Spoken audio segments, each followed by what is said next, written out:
right.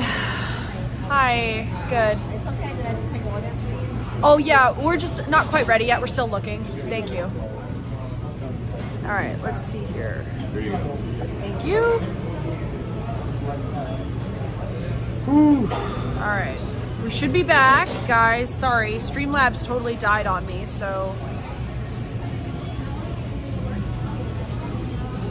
Are we back? There must be local Wi-Fi. Yeah, I'm on local Wi-Fi. Okay, we're back. Multi on. Multi-stream has been enabled. Okay, we're good. Okay, now the next thing I need is Kickbot. Widget. Prism chat widget. Okay. That is so crazy. I can't even process it. I can't even process what just happened. They're just normal people, guys, just like you and me. It's nice knowing you people. They're just like totally normal, chill people. Okay, we are at a restaurant. Okay, can you help me with that Face ID? Because we needed to get some food. We need to get some food because we haven't eaten anything all day. There's no breakfast at this hotel or whatever. That was amazing. I'm fangirling so hard. Did I fit in, guys? Oh. Did I fit in? Did I do well?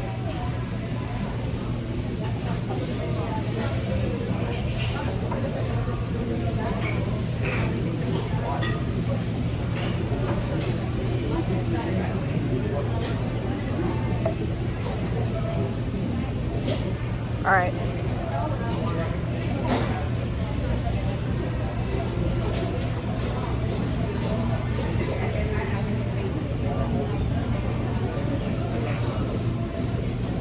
Hold on a second. I just have to get the I have to get the kick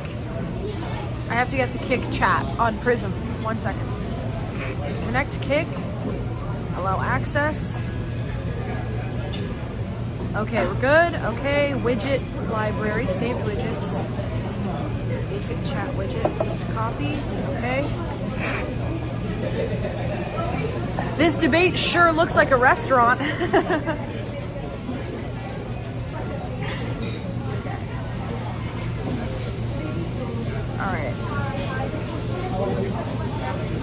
Alright, give me 1 second.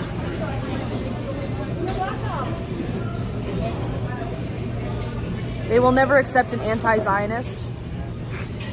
Well, whatever. Who cares about Israel anyways? Alright, I gotta get the chat widget. 1 second.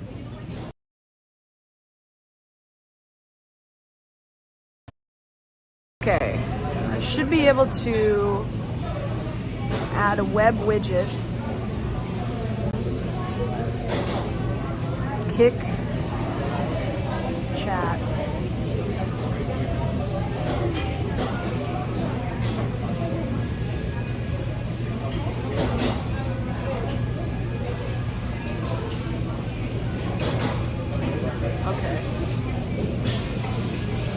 Okay, we have both chats up now. We've got the Kick chat and we've got the YouTube chat. So hopefully that works. It's not over. No, we are just, we're at a restaurant. It's kind of expensive. Okay, can you guys help us a little bit actually? Because we are at Nobu Noodle and it's a little expensive. So is there anything in Caesar's Palace we could go to that's not as expensive? Everything around here is just crazy. Well, Just yeah, I order mean, this sweet and but sour. do you really want to like, do you really want like a sit-down meal or do you just want like a burger and fries? Caesar's Palace, guys, that's where we're at. Caesar's Palace.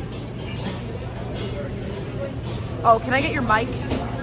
We'll just split one of these dishes. Okay, that's fine, that's fine. Fish, You want sweet and sour fish. sweet and sour fish? That's cheap. Fish. I mean, just noodle soup is $30. Noodle soup is $35. That's crazy. Put a 1 in chat if we're live on Kick and YouTube. We should be fine. I'm a little starstruck. They have like appetizers and stuff. You're live? Okay, we're good.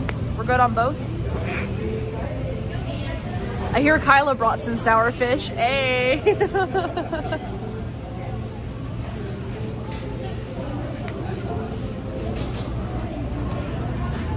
Get mogged. I mean, the beer is not that crazy. $9 for a beer. I mean, chicken pad thai, $26.99. But this isn't a Thai place. No, I did turn on dual stream. Yeah, Erudite does look good. Yeah. Want some water? I'm okay. I'm good. Yeah, we just need a little more time to look. Thank you.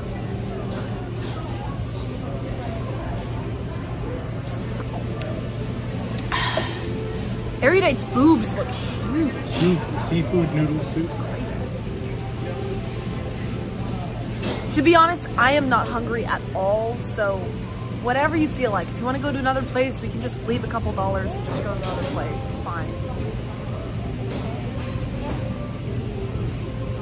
She bought her boobs? Admitted to implants on whatever podcast? Did you know Erudite bought boobs? Well, Grace, you're feeling sick, so wouldn't chicken noodle soup be just the right thing? Yeah. Right there. Chicken noodle soup, $22.99. All right. Yeah, let's just get a chicken noodle soup. I want a seafood noodle soup. Seafood noodle soup? Get that. We'll get those two. No, not two. Not two. I'm not hungry enough. Yeah, you gotta eat. Seafood, seaweed, tofu, ramen noodle soup. That sounds good. Napa cabbage, tofu, seaweed, and ramen noodles. Let's get that. All right, you don't want any protein. Oh no, actually, what about the wonton soup? Wontons We are should good. what is this house special? You always say you're not hungry all day and then eat at night, which is the worst time to eat. Apparently, Guy's barbecue joint is cheaper. You want to go to barbecue instead? I feel like we're already. Dude, we can leave. No, we can just walk out. Just leave a couple bucks. Do you want to eat noodles here? make sense. It's cold. Oh, okay.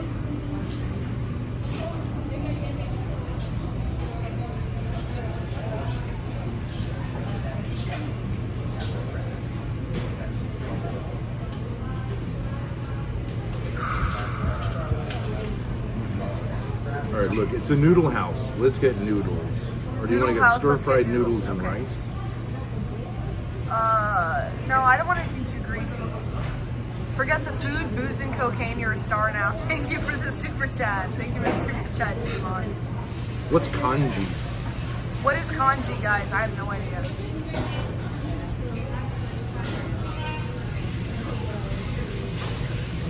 I would want something with fish, but you want something different. Fish is fine. Fish is fine. Where's the fish? Seafood noodle soup. Shrimp, scallops, calamari, and Chinese greens with rice noodles and chicken broth. Right there. Seafood. That noodle sounds soup. great. We'll do that one. That sounds great. That sounds We just great. get a thing of rice. That'd be really good for your stomach, Yeah, right? yeah.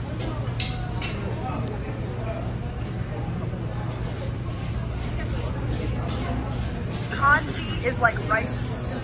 Oh, okay.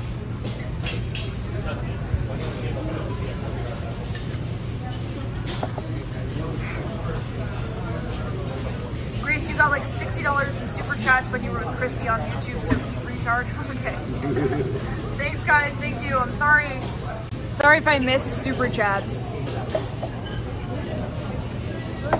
And Damius, the reason I'm on Prism is because Streamlabs, I ended the stream and I restarted it and it was just giving me a black screen like the app died or something. I don't know. I restarted the app like 3 times. So. You are such a queen, Grace. I gotta give myself credit.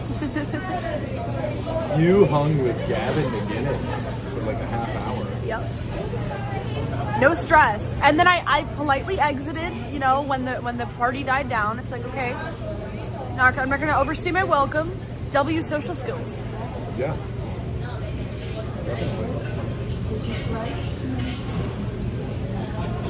I gotta go to the bathroom though.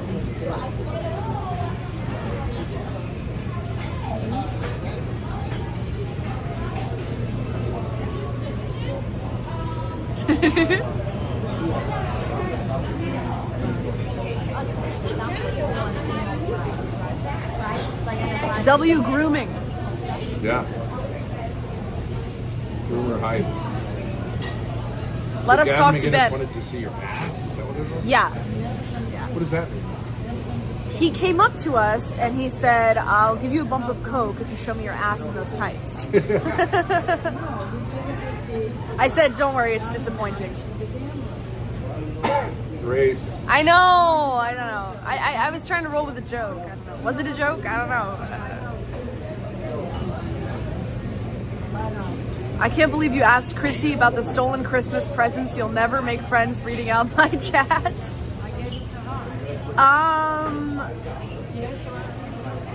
I don't know anything about her. So I was just trying to read stuff to see if like she seemed interested in chat. She went in my chat actually, she subscribed.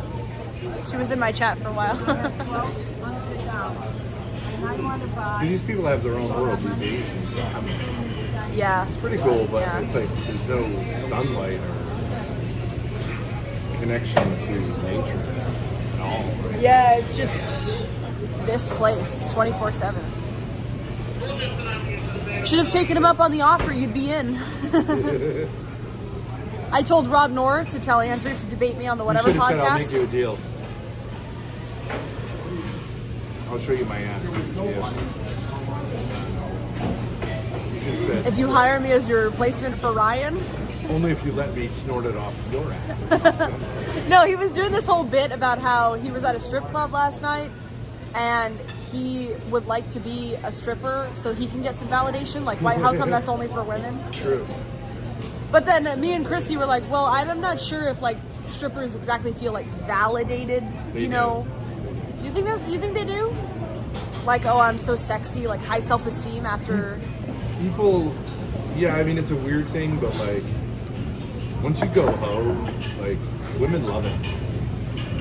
I can see that. They go back to it even if they don't need to. They're rich women who become prostitutes. It's like Really? validation, yeah. It's all that degradation stuff. You guys love it. Chad says, when you got boners on you all night, you're feeling top-notch trust. Yeah, I think it's like very exciting. I don't think guys would get it. But it's not like you can't find women to do it. They like doing No, yeah, no, I hear what you're women saying. like acting like sluts. Yeah. You know what I mean? Amsterdamage, thank you for 10 pounds. Thank you so much. I am so sorry, guys. I am not going to be Not able when to they're check like- kicks tonight or Not when they're Sundays. not like hoes, when they're hoes. Why not? Once you go ho, you enjoy it. I could see that.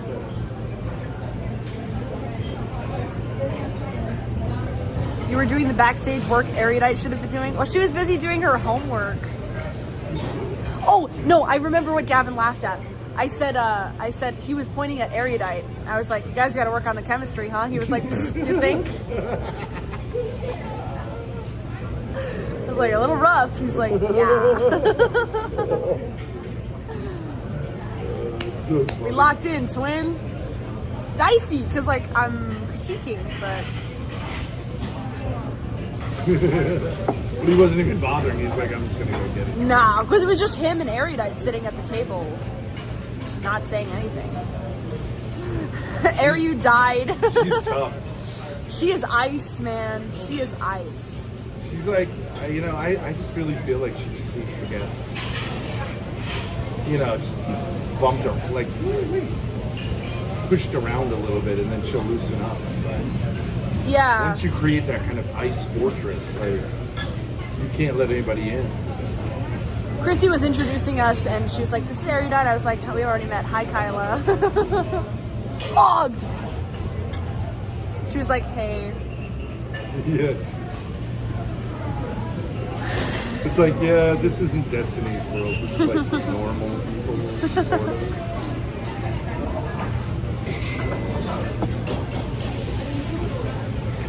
What you gonna do about it? Well, I gotta go pee. Do you mind just holding the stream? I don't. You didn't give me my glasses.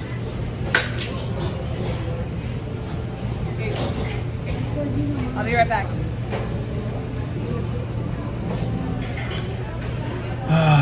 Ben seems like he's resisting us. Isn't that crazy, though? Come on. We didn't even pay anything to get in here. And Grace is hobnobbing with, like, one of the top 5 people we would want to hobnob with. Hey, South to West. Normal people like Gavin making us Christy Mayer. I don't know who she is. Vibe reset. Yeah. It really is nice when I was sitting up there. And it's so great because I don't really think that me personally like trying to climb the ladder makes much sense. But for Grace, it makes total sense. It looks like coked out Gavin McGinnis. I think I look a little bit like him actually with these glasses on that I found outside. This collar ain't giving boss vibes. I know, like the whole look is terrible. I just jumped in the car, that's why. Grace did a fantastic job networking, didn't she? Isn't that amazing? Well, I have to give myself credit that I've helped, I think, somewhat for her to be able to feel comfortable. It would just take one little connection here, boom, all set.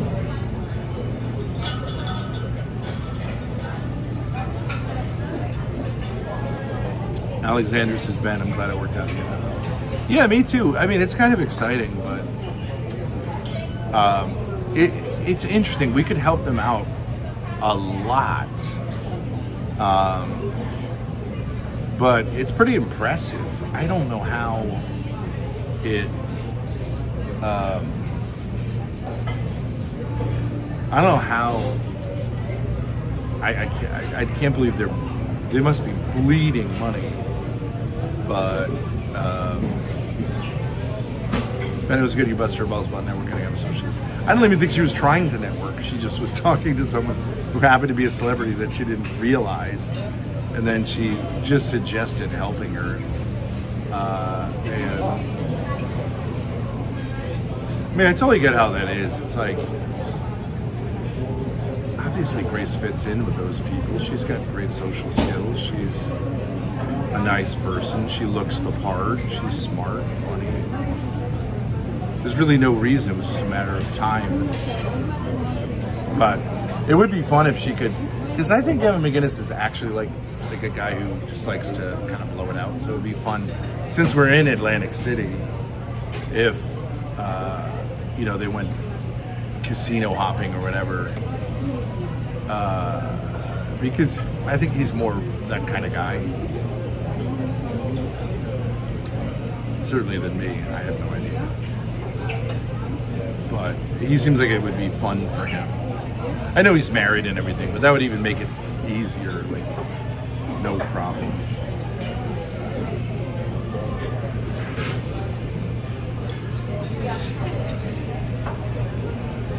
But I just feel so... It's just so crazy. There's my daughter talking with actually Gavin McGinnis. And he's not like trying to get away from her. It's crazy. You need to put yourself in situations. You never know. You never know what's going to happen. Actually, this kind of a scenario is the best because everyone's a little bit awkward. I don't think anyone really knows each other that well. So if you're a social, I think Gavin McGinnis is kind of just a social butterfly, just likes being with people, and so who wouldn't want to talk with Grace? She's gorgeous. No.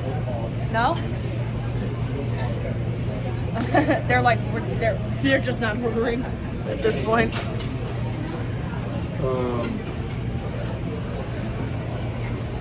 Abba Gazbarian is on stage right now. What? Anna's on stage?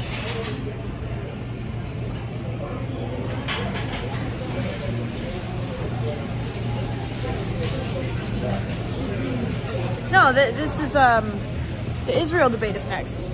Terry with $2. You've proven yourself as dad of the year today. Daughter of the year. Where the networking is going so great. I mean, you're as excited by that as I am, right? It's not like, Oh my I'm God. doing this for that. No, yeah, I'm like, oh my God, this Plus, is so doesn't cool. it just feels more natural that you're there. It would feel weird for me to be there because I'm like older than other people, so. You're not older than Gavin. Yeah. Oh, you are? Yeah, and it's like, it's kind of like bad form to be an older guy.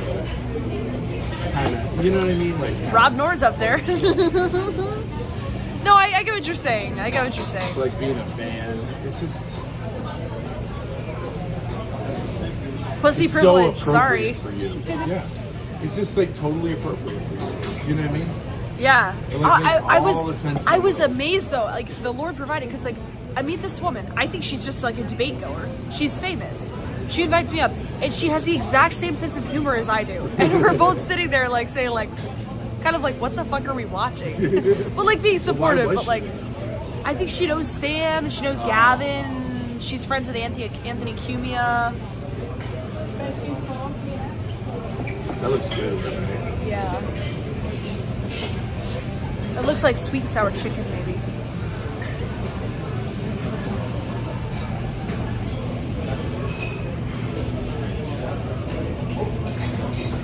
Hello, we're ready, by the way. You ready, ready? Yeah. Let me call you soon. Okay, thank you.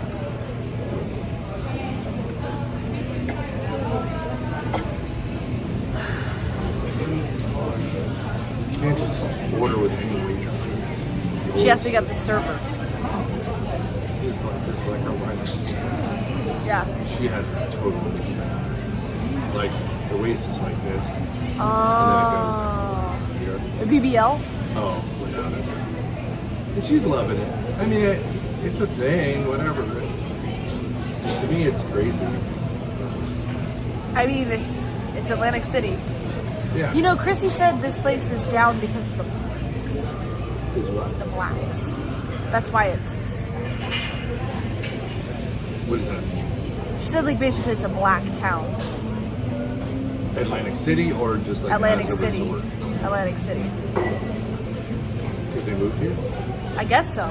I told her, I was like, I didn't think of this as a black area, but...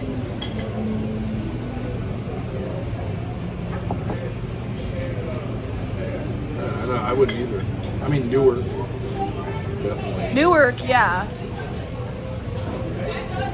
I was trying to make small talk. I was like, I heard it's the dispensaries. My dad said it was the dispensaries moving to town. Or... The dispensaries? No, Chat. Chat said there's weed dispensaries, so like people don't come here to drink and like party. Just go get weed and go home. Because it became legal. I don't know if that's true or not. What, in New York? New Yeah, Jersey? it's the surrounding areas, yeah. It's like everywhere, though, right? Yeah. Yeah. I don't know. I've seen things saying like Vegas is kind of dead too Vegas, yeah. because people aren't as social. I mean, frankly, Bet US is kind of taking. Shout out to BetUS. Danny loved my stream. Big ups. He had a few clarifications I guess, yeah, for me, smoke but weed and gamble. Prime Showcase. Okay, wait. Prime Showcase is at 5:30 p.m. Well, that's in 5 minutes. Main event: Kasparian versus Pearl, 9 p.m.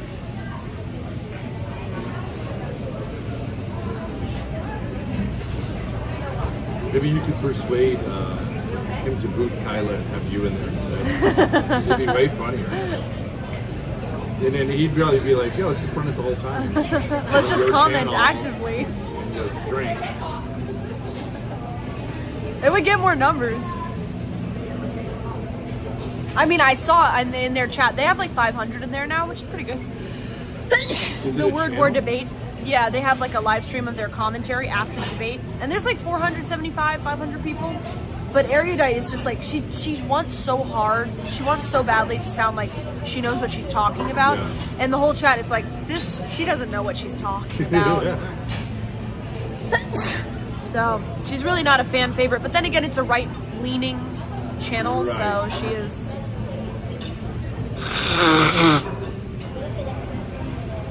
I expect that they will be behind since they started late. Yeah, I would think the main event would be more like 6:20 because they started like Would you wanna about 40 pace minutes it? late. You just want to stay rocking through. I mean, I don't know. We have a hotel room. You can take a nap. That's true. No, let's rock it through. I'm on a high.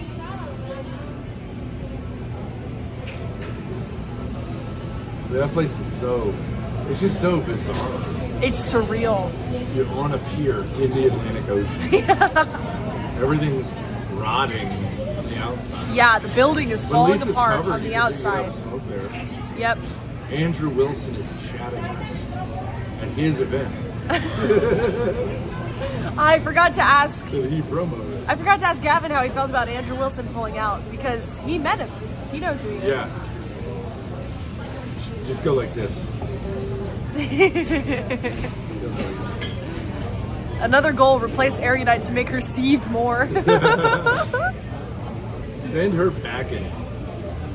Send her back to Canada. Call ICE. Deport her. Honestly, like if Gavin signs up, because they're going to do it in a couple more months, they might grab you. Why? You're as big as she is. Yeah. And he'd be like, oh yeah, the blonde chick, definitely. I You're should- liberal. You're I left should. of center. I'm left of center. You are. Nah, cause like he was low key saying some racist shit. Like whatever, but.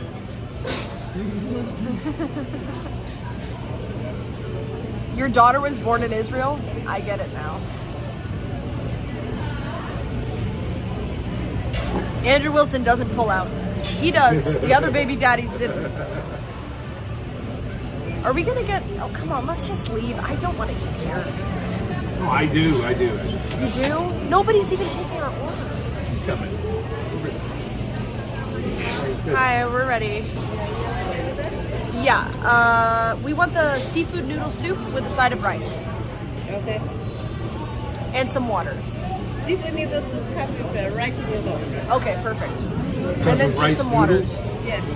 And Can we just get a side of rice? White Yeah. rice, yeah. You want steamed rice on the side, right? Steamed rice on the side, yes. Yeah. Thank you. Any drink beside tea? Water, please? Yeah, thank you. She said something like Besides tea, drink. yeah.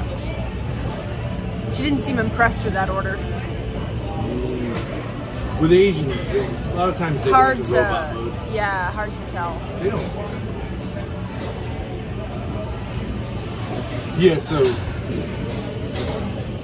Nikki's cleaning up after that. Oh. That's a big wing. You think she's working? That woman? Yeah. Right there? Working like the streets? I mean, well, who would come here by herself? Black women seem to like slots. Sometimes they just do slots. Yeah. do you have any sugar? Yes. Rice, Yeah, yes. this- We'll warm it up. Does this have caffeine? Caffeine? It's caffeine. Oh, perfect. Thank you. Caffeine. Regular black tea. Of course. Yes. Chinese tea. Chinese? Latte. Oh yeah. Chinese She used to corrected be you. Get fancy. corrected. Chinese used to be fancy. Now it's Chinese tea. still can get fancy tea in China. I used to have a catalog because I would order the teas, specialty teas for the restaurant. Yeah. You ever see that catalog? Yeah, I saw it. It was crazy to kind of like, you can spend like $200 for like 1 gram of tea. They had this wild, but they had all those Rooibos teas and all that stuff. Remember that? Yeah. It was like a semi-wholesaler. Yeah. That was good tea. It was, yeah. Very flavorful. The hibiscus, that was Yeah. cool. How do But- people how do people play slots? I tried slots and it's crazy boring. just press a button. You just press a button. I don't know. It's crazy. I don't know how you feel like Thank this. you. Oh, great. You're welcome. Thanks. Love it. I don't know how they do it. I used to go to a Chinese restaurant that me and my brothers used to go. Dave Chan was in our neighborhood. His parents owned it. Yeah. So they would always come and make little, cheeky talk with us. Like, oh, how are you? And, but we would go to his parents' restaurant, which was super cheap. Yeah. Yeah, it's just like a crappy Chinese restaurant. Yeah. But we'd get these huge mugs of tea. We'd like ride our bikes there Yeah. and get these huge, like thing of tea. Just fucking dump sugar in it, like use up all the packets. Because it's pretty good and it was free, you know what I mean? Yeah. And then we're like, Did you order food? at the end of the night, they're like, we were there once late. Yeah, we'd order food, whatever. Yeah. Then they would, the way they clean the tables, they would dump all the tea on it. Just black tea. To clean it. Yeah, Ah. it's cool. Yeah. Sort of gives it a patina. I don't know, yeah, I don't know. It's like a Chinese thing. It's cool though, you get extra tea. They would just dump it all on the table. Yeah, I guess this goes into the wood. Makes sense. Yeah. But it's kind of a I've fun heard that thing we would cleaning do. things with tea. I've heard of that. Thank you. What? I've heard of cleaning things with tea. Oh yeah, I've heard that. Thank you. Grace, use that You line. want straw, Grace? No. Not me. Use that line with your new sponsor. It's crazy boring. That's because I haven't figured out the magic of slots yet. It's crazy boring. No, but I you haven't said you figured don't it out have to yet. play slots. I don't have. I can play any game I want. I figured out which one. Some of the games have better odds than others. The best odds are those 5 I told you, like My How. I give you that list. Yeah. One of them was roulette. Roulette. Yeah. Blackjack is like the second tier. But the slots, because they go like, if you have to do this like whatever 35x, you have to play a certain number of times. Yeah. In some of them, they're like, you can't play these games. These games don't count. Towards the multiplier. Or they count less, which means you have better odds. Yeah. So they're basically telling you these games are Oh. Yeah, I remember he told me about that. He was blackjack. But I mean, every house has its own rules. But like, typical Vegas blackjack is the only game that if you played it religiously according to a certain thing that you can figure out, Yeah. you could calculate, you actually over time will win more money than you would make. That's actually like legit. Oh. But it's like 50.02%. So it's like, I don't know if you can make a living doing it, but like,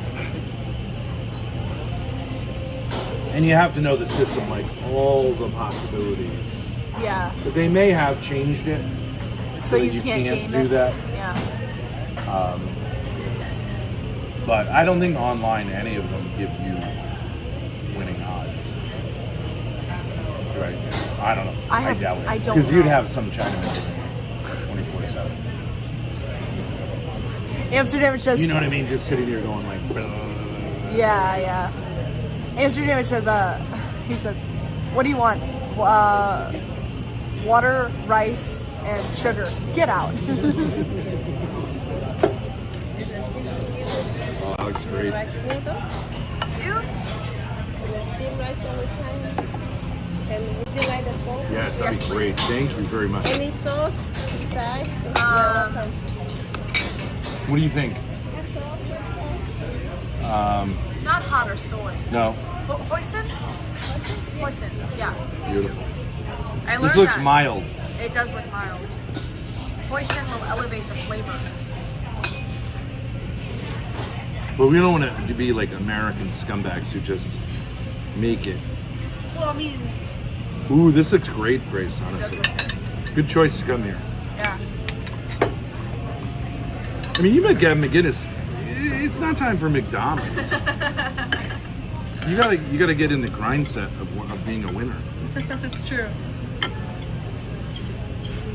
This town's for losers. I'm rolling out of here a winner. This town's full of losers. Rolling out of here a winner.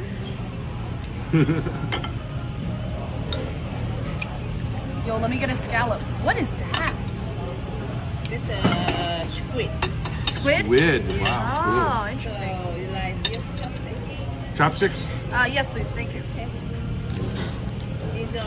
Thank you. Thank you. Whoa, buddy. That is funky. Eat it. I ain't try it.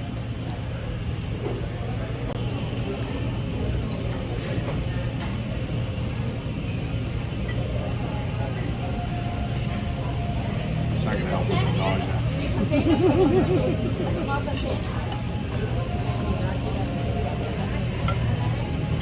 Let me try it. It tastes like rubber. I mean, it doesn't taste like anything except rubber. You say a little prayer. Yeah. Bless us, O Lord. Holy Spirit. Thank you. Thank you so much for helping us to meet celebrities.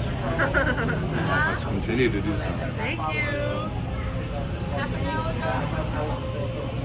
Hail Marty. All right, thank you. Super fun.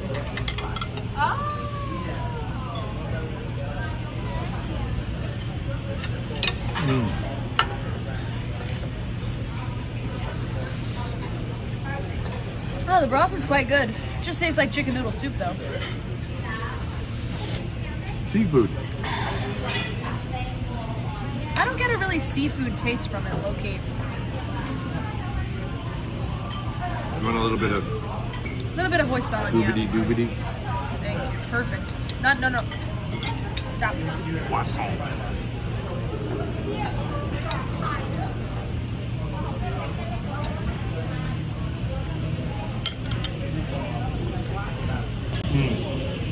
Look at that smoky.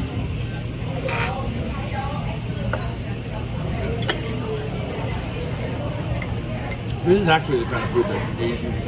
Chinese people eat. Yeah. Very bland, very subtle. I don't really like it, but you gotta kind of Americanize it. So what do you think about Erudite buying boobs? I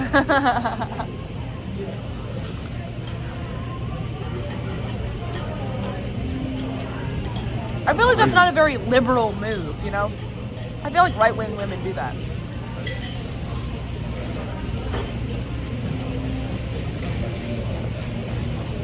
Start working on your personality.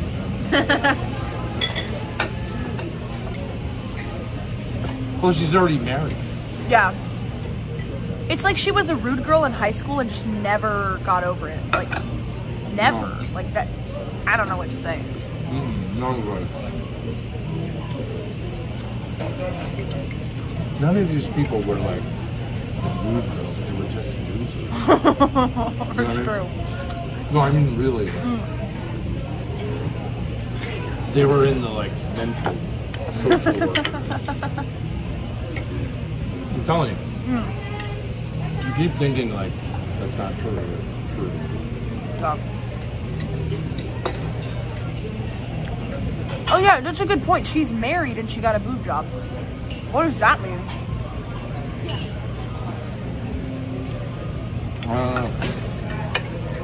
Did Nick make her get a boob job? Matt Walsh or one of those guys.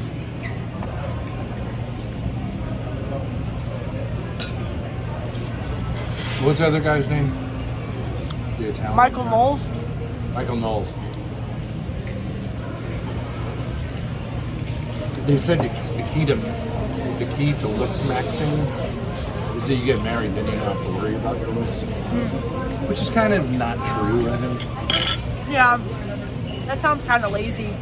It's certainly not true for women. Yeah.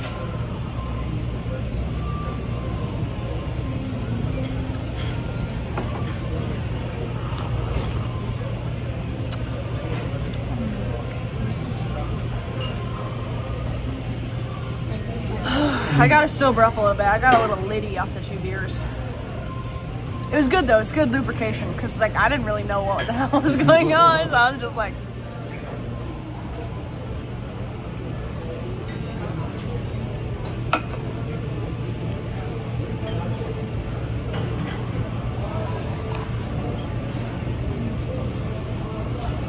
Well,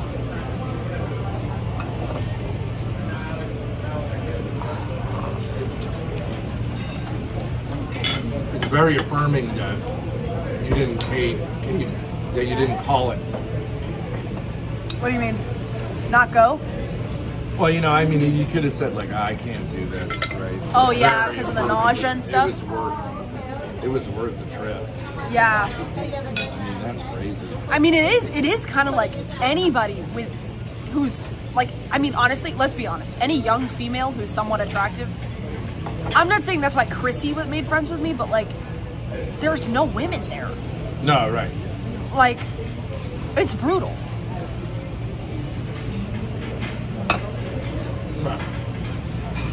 Like, it's honestly I mean, kind he's of kind easy. of a guy's guy, to be honest, but of course, what's the point of being a celebrity if it's not like pretty girls? I mean, it's just a bunch of guys, but a couple of them have their wives there, but that's about it. Yeah.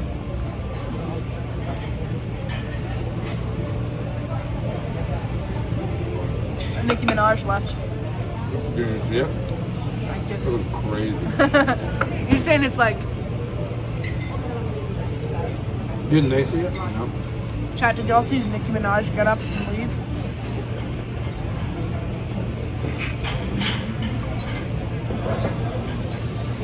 She ousted the lady. Now that I believe.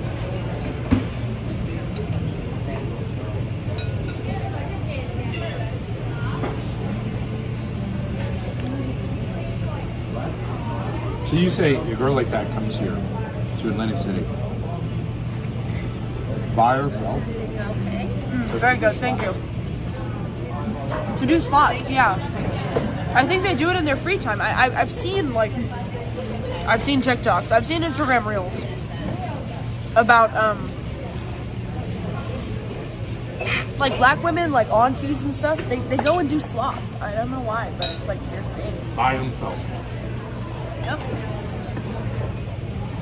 Am I right, chat? Am I What's not an right about auntie? that? Auntie is like a word for like an older black woman, like 40 plus, by herself. That woman was not 40. What do you think she was? 28, Oh, that I don't know. 30. Chat says yes. Chat says not alone. Is Pearl's debate the final one of the night? Yes, it is. Chrissy was like, can we heckle? We gotta heckle during the Pearl thing. It's so quiet in there. Anything, like any heckler could say anything. What?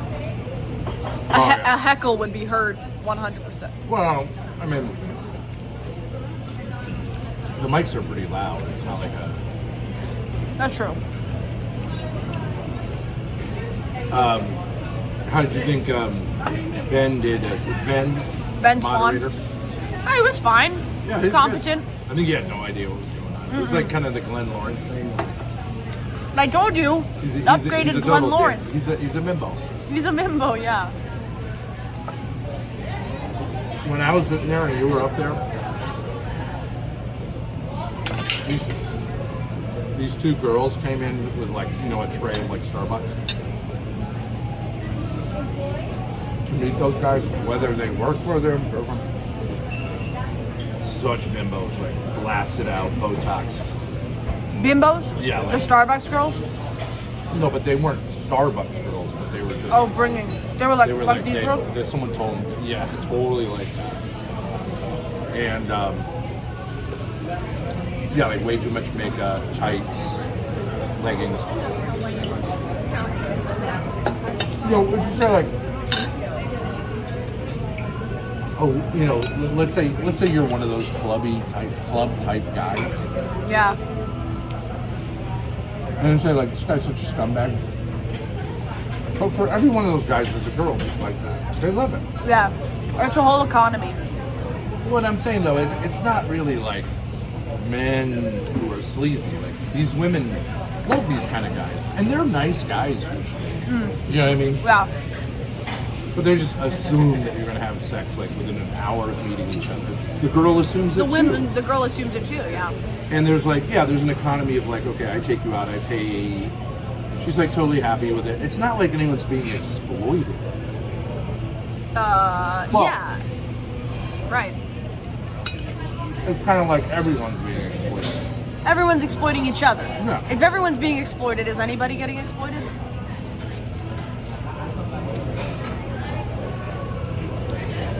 It's just a certain culture. Without the club guys, the club girls would be lonely. Sluts need male bimbos. And vice versa. Yeah, and when they all inevitably become alcoholics, they go visit each other. It's really just white trash culture. With a little more money. Temporarily has a little more money. This cabbage is really good, guys. It's like sweet. It's like that whole Miami culture. It's not really men being bad to women. It's just kind of sleazy for like people who have Classy more people? class. Yeah. Try to talk to Pearl later, Grace. She's been crashing out on YouTube recently because she wants to move into music. What? What kind of music? Rap? Oh, I've seen her sing. She does okay. I mean, yeah, it's okay. She doesn't really strike me as the musical type. Well, she's an interesting type.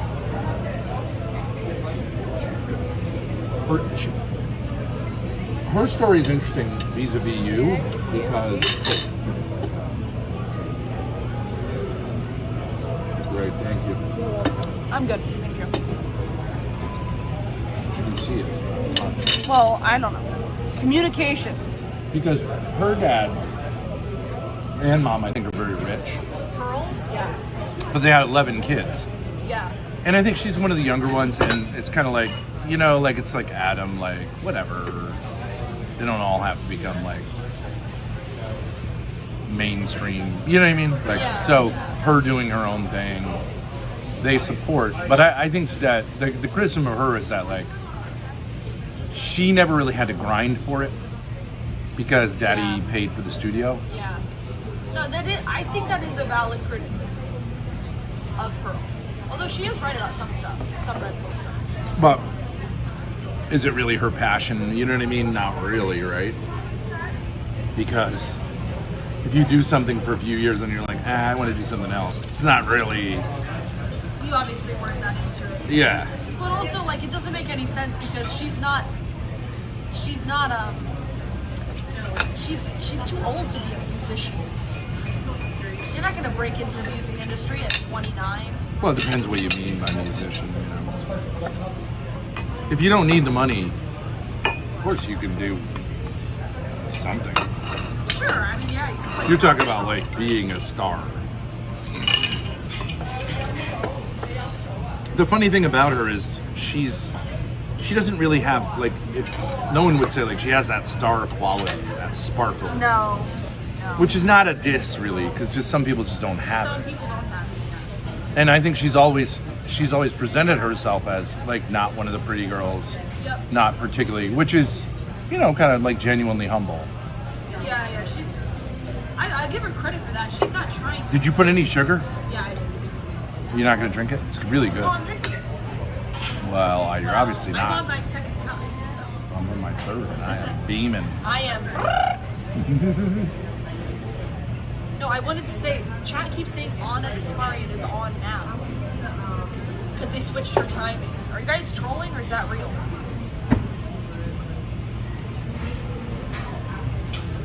You don't want to miss Mommy Anna.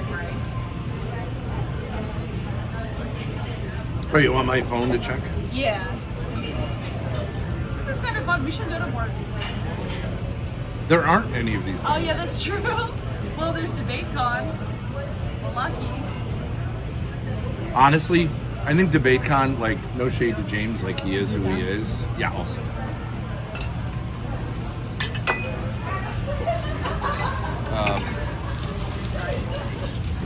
Thank you. He is who he. Oh, I shouldn't. You're done. Yeah. but like I think, you know how you and that woman were like this kind of dude here. Yeah. I think the bacon is 10 times as dude. Oh yeah, I think I totally believe that. Yeah. You know what I mean? Yeah. Like this, at least there's some nod to like traditional entertainment values. Things. Yeah. Okay. All set, by the way, for the check. Okay, let me call you. Okay. You know what I mean? Yeah. Well, they have like a female commentator or whatever. So Well, plus the guy running it, he's more. Sam looks nervous up there. He's like an everyman. Tripoli? No, the Ben guy. Oh. Like he's pretty solid. He's pretty confident. He's pretty like mainstream. Yeah. Yeah. He's not like a debate nerd. Like he didn't almost put a giant Subway tattoo. On his face. Doesn't call himself Doc. Shout out to Dr. James.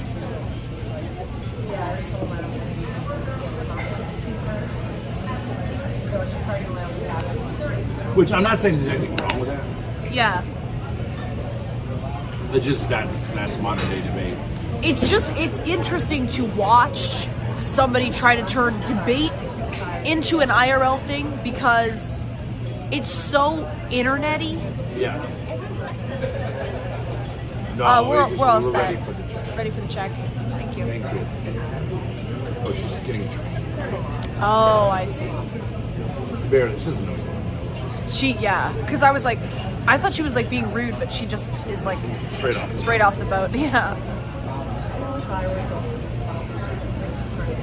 The debate didn't exist before the internet. No, it definitely did. It's just that, like, I'm sitting Not there. really though. Well, I'm sitting there talking with Gavin McInnes and Chrissy in Marr. politics, presidential debates, yes, but not lately. Well, but the thing is, like, those two, I just feel like it's not a diss on them. They don't really know a lot about debating. Gavin and Chrissy.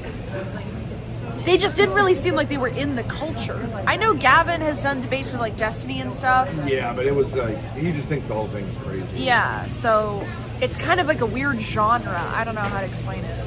It has potential. Thank you. They're not. Go. Thank you. They're not wrong. There's a lot of potential. Yeah, it's a lot of fun to see these people in person. You know, you have like the Maduro thing, and then there should be like a big 3-hour debate on the internet between two pretty knowledgeable people. Yeah. That's how you should do it. There's a room for that, you know what I mean? Because you can't really do it on TV.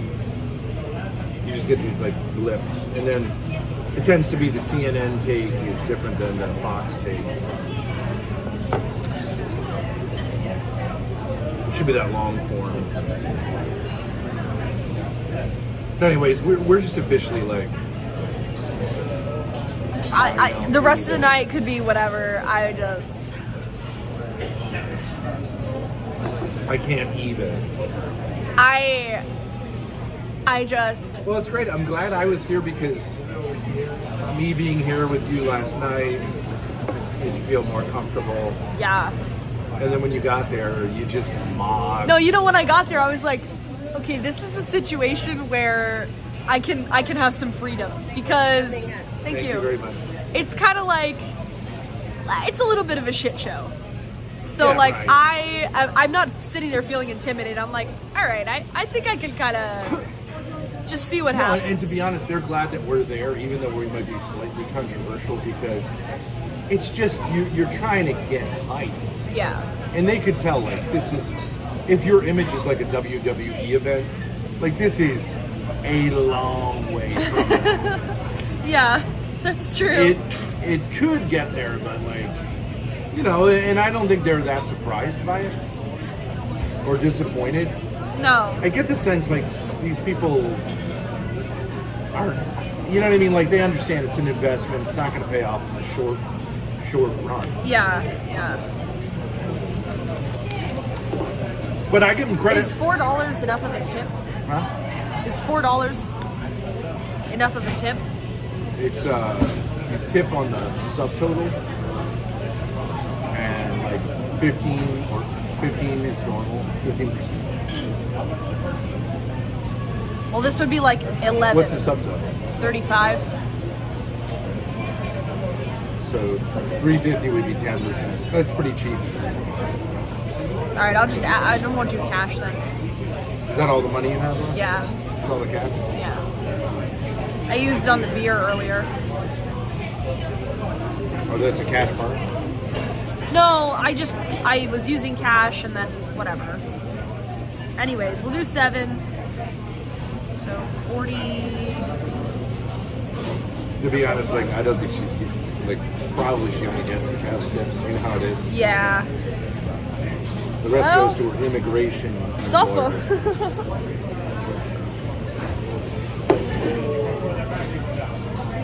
Just fold it up in a bunch and walk away. Big tip on table 9. There you go. Huge. Yeah. I mean, you can say we got a little bit fleeced there, but and it wasn't really very good. It wasn't very good, no. So But it's, I mean, we ordered. it's some food, it's soothing. I don't know. I didn't I'm really pretty want sure something that's what super Chinese greasy. And they're like, that was great. I would have gone for something a little more sweet. Yeah, it was kind of bland. Like I said, whatever they ordered. That sauce. Poison. All right, let's go. Thank you. Have a good night. You too.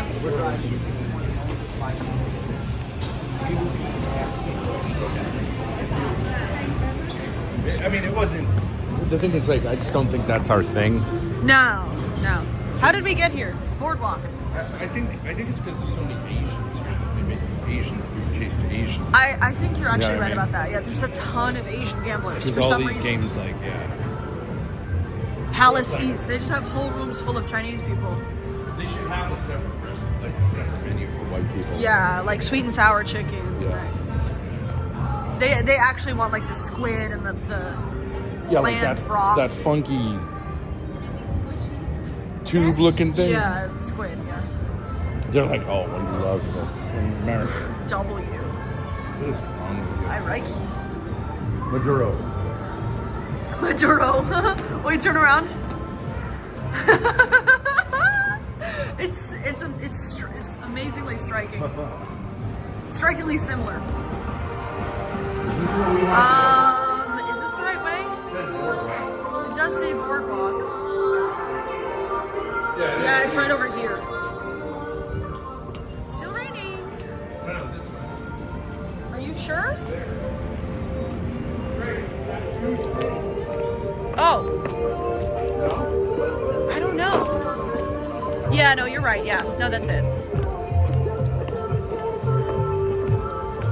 Put him in handcuffs and send him back to Venezuela. Venezuelan president in Atlantic City. He got out just to go to Weird War debate, guys. Oh my god, it is crazy pouring rain. You should have gone out there. Yeah. Oh my god, man.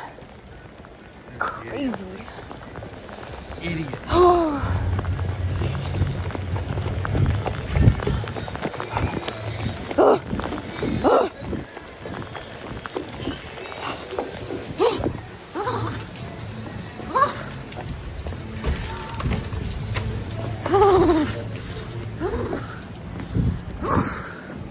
Crazy work. Next time I gotta be more sweet. Yeah. Is that true that Casparians are? I don't think so. We gotta pace ourselves, guys. We got 6 hours left. Candy. Rules of combo.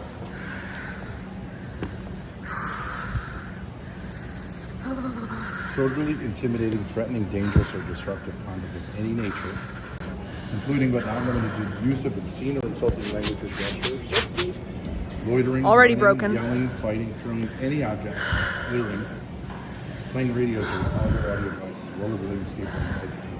No route allowed. Standing, walking, sitting, or moving. Truancy. What does truancy mean? Inconvenience to others. That's tough. Standing, walking, sitting, or moving. Wow. That's a lot of rules. Truancy, it means like cutting school. We're breaking all the rules right now.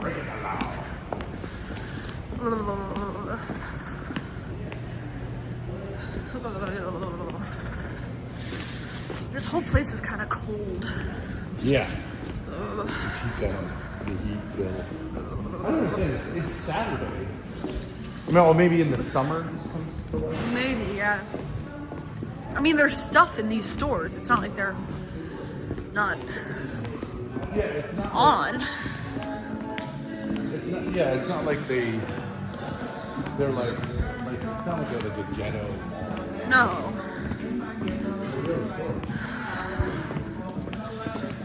Thank you, Chris. Grace, this is a W stream. This live stream is awesome. Thank you, Chris.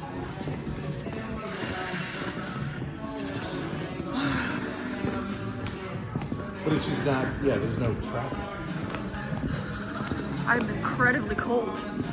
But you would think on Saturday they would be open. You would think, yeah.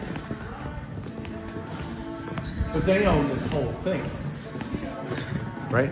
A1X. Yeah. Yeah. They bought this whole thing. Yeah. How much do you think they cost? Millions? 20 million? $20 million. Wouldn't I would think. It seems like it's cool in a way, but in another way it's Could be revamped. seasonal, Yeah. It's like a lot of work. It seems like. You gotta make it work. Yeah. Yeah. But in the summer I can see it. Put them in the first. No, it'd be cool in the summer. The Jamaican place isn't here. Oh, this is the place. This is Simpson, yeah. How do they have a huge? Why do they have billboards if they're not in business? I don't know. Good question. Because they have a lot. They're spending a lot on advertising. Yeah.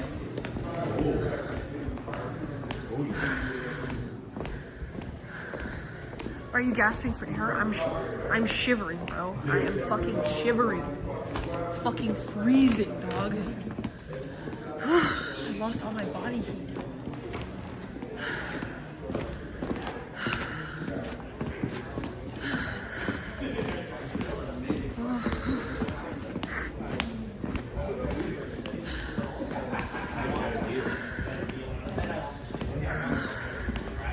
Oh, there she is.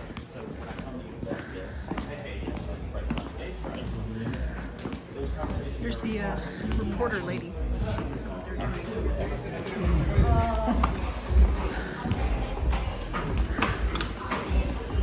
We're back. It's lit. Let's go. Oh, it's over. Well, it's a break. Yeah, Between. it's over.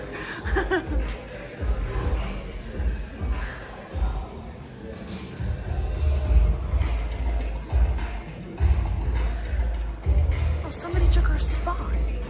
Yeah. What the fuck?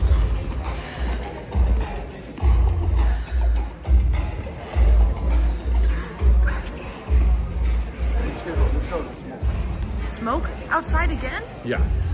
Alright. Definitely.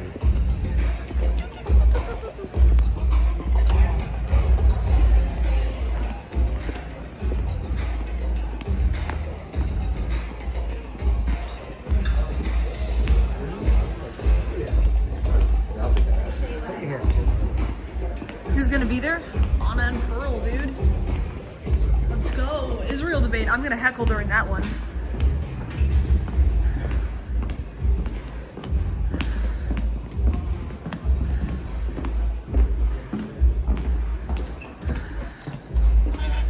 Ooh, Romantic. it's dark, man. Shut. Yep. More cold. Why didn't you introduce me to Gavin? He was talking to someone else. I don't want to overdo it. You know what I mean? You gotta let these things come to you. Yeah.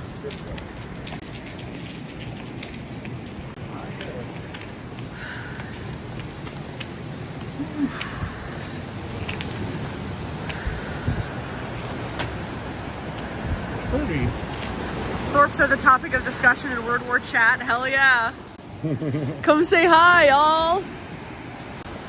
We're giving you the real life experience. It's good hype for them, right? Oh yeah. I mean, that's a cool looking place. It's very cool, yeah. Is that the synagogue? Synagogue? Why do you say that? I don't know, it looks like a temple, no? Well, commercial property. Oh yeah. Yeah, that makes sense.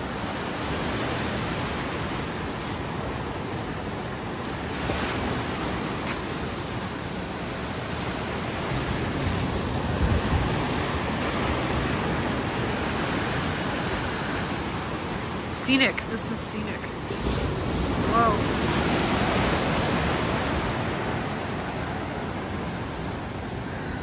Never mind, it is TVE's Toilet Bowl Earth is spamming N-word towers and Word War debates chat. FOMO. Toilet, you should have been here, man. You honestly would have had a great time. Yeah, Grace wanted to get drunk with you. Yeah, we could have got lit, got drunk, met Christine Mayer, and Sam Tripoli and Gavin. We had a good time, man. Yeah.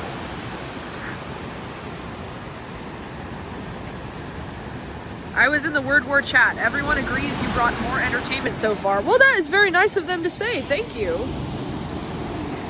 I'm not trying to mog anybody. I'm just trying to have a good time, show you guys what the experience is like, so y'all buy tickets next time. Exactly. We hype it. I'm honestly having a great time. It's fun. It's cozy. You know what I mean? It's cozy. It's interesting. Yeah. Look at this. We're right on the Atlantic Ocean. Right on the Atlantic Ocean. Highly sexual sounds. Erotic. Do we know who won the first debate? We took a break for dinner, so no. Autism won. Legal autism. Autism won.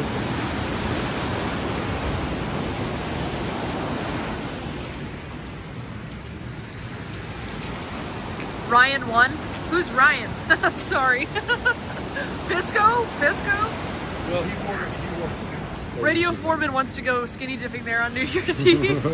Polar plunge, Grace. Polar plunge. Only if it's sexual.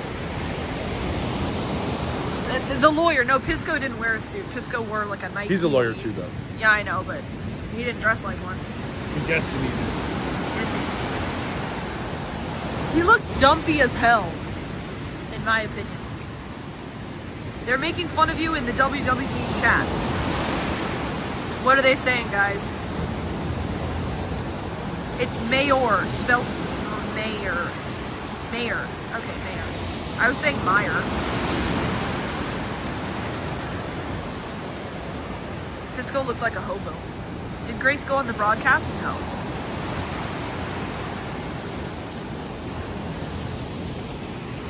They're not saying anything about you. Damn! I'm getting trolled. It's brutal. How much to jump in?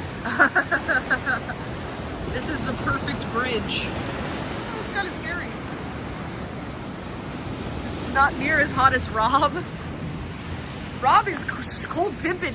You know, I asked him for his thoughts about the debate. He goes, yeah, you know, blah, blah, blah. And then he goes, you know, but I'm actually going to keep focusing on the debate. He negged me. Oh. He's like, nah, bitch.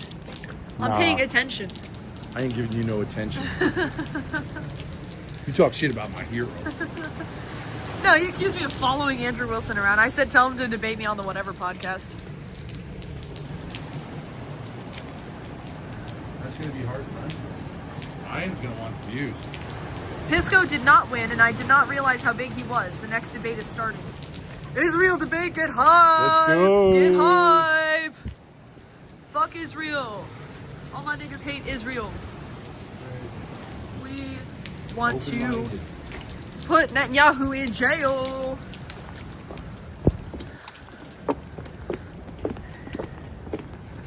Rob gave you more attention than Erudite. Well, that's not saying much. Erudite said like 3 words. Be hard, thanks.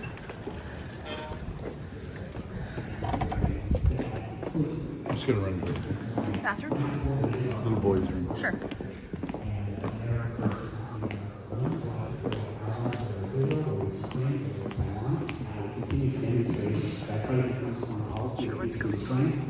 the greatest sense of security and stability to the American people. It's very clear you're a smart leader. What did you do to prep going into something like this? Well, part of it is lived experience. So unfortunately, I had friends and family members affected by the Hamas attack on October 7th. Unfortunately, having terrorism in the state of Israel and in the Western Hemisphere is not out of the ordinary. So part of it is lived experience. But the other part is, my research. I don't think I've done as many hours as the professor, but certainly this is something that has, consumed my life for many, many years now. All right, you ready to go walk in and show them your stuff? All right, kill it. Get it going.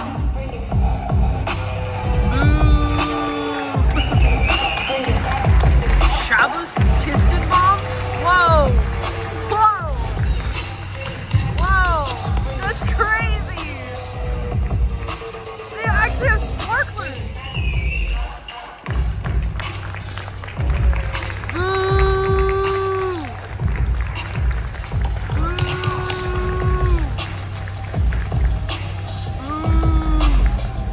Should I be booing? Is that rude?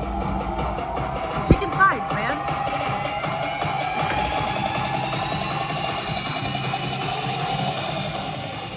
All right, here we go, gentlemen. Welcome to the stage. Ready to go? Yes. Ready to go? Let's do it. In the words of Mills Lane, let's get it on. All right, Michael, you're first up. 5 minutes, you're on the clock. Opening statement. Ladies and gentlemen, thanks for coming and joining in on this most crucial debate on the Israeli lobby's iron grip on America. This Zionist network drains our treasury, entangles us in endless wars, Yes. and shields atrocities abroad True. while eroding our sovereignty and individual rights at home. Yes. Tonight I will show that this lobby serves as a foreign ethno-state and betrays America. First, consider the staggering price we've paid for Israel.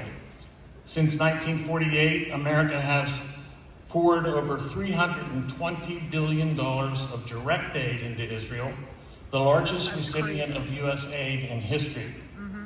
That includes $3.8 billion annually, but add over $22 billion in emergency military aid since October 23, and you're still only looking at the tip of the iceberg. All this aid is illegal according to U.S. law.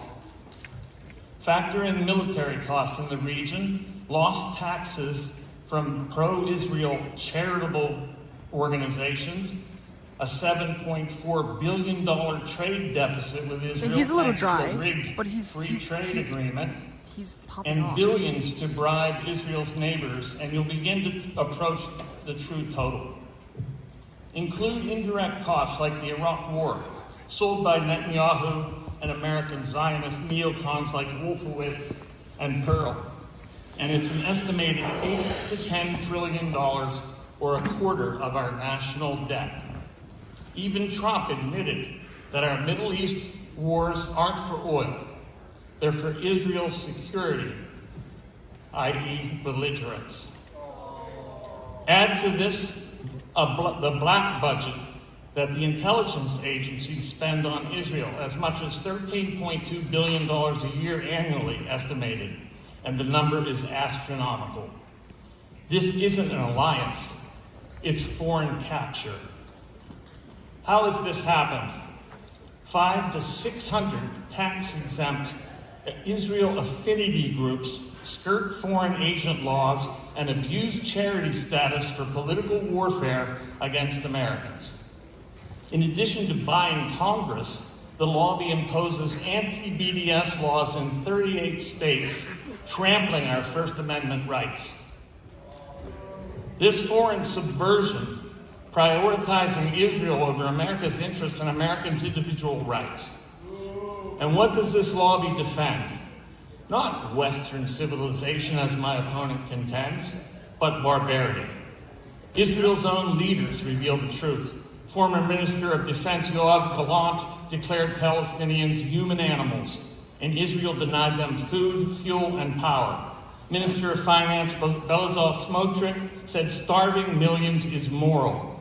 Others demanded nuking Gaza, erasing it entirely, and that's just some of the kinder things that have been said. This isn't self-defense, it's genocidal intent in action. A genocide corroborated by 183 human rights, humanitarian, and international governance organizations, 49 qualified scholars, including 12 Israeli scholars and 9 non-Israeli Jewish scholars, the International Association of Genocide Scholars, and UN commissions. But we don't need experts to tell us about the genocide. The whole world is a witness. Yep. Americans are awakening and rejecting this extortion for genocide. Latest polls show support for Israel's Gaza actions at an historic low. Only 32% approve, with 60% disapproving. This outrage is fueling real change. I launched AZAPAC, America's first and only anti-Zionist PAC. We ran viral ads declaring no more should the U.S. serve as Israel's ATM and munitions depot. We're endorsing and funding fearless candidates who refuse Zionist money and demand an end to foreign aid, especially military aid. That's cool. AZAPAC channels an enormous groundswell into political power, proving that Americans demand an end to U.S. subservience to Israel. Enough. We must dismantle this foreign influence network, cut entanglements, end tech dependencies, and purge bribed politicians. And time.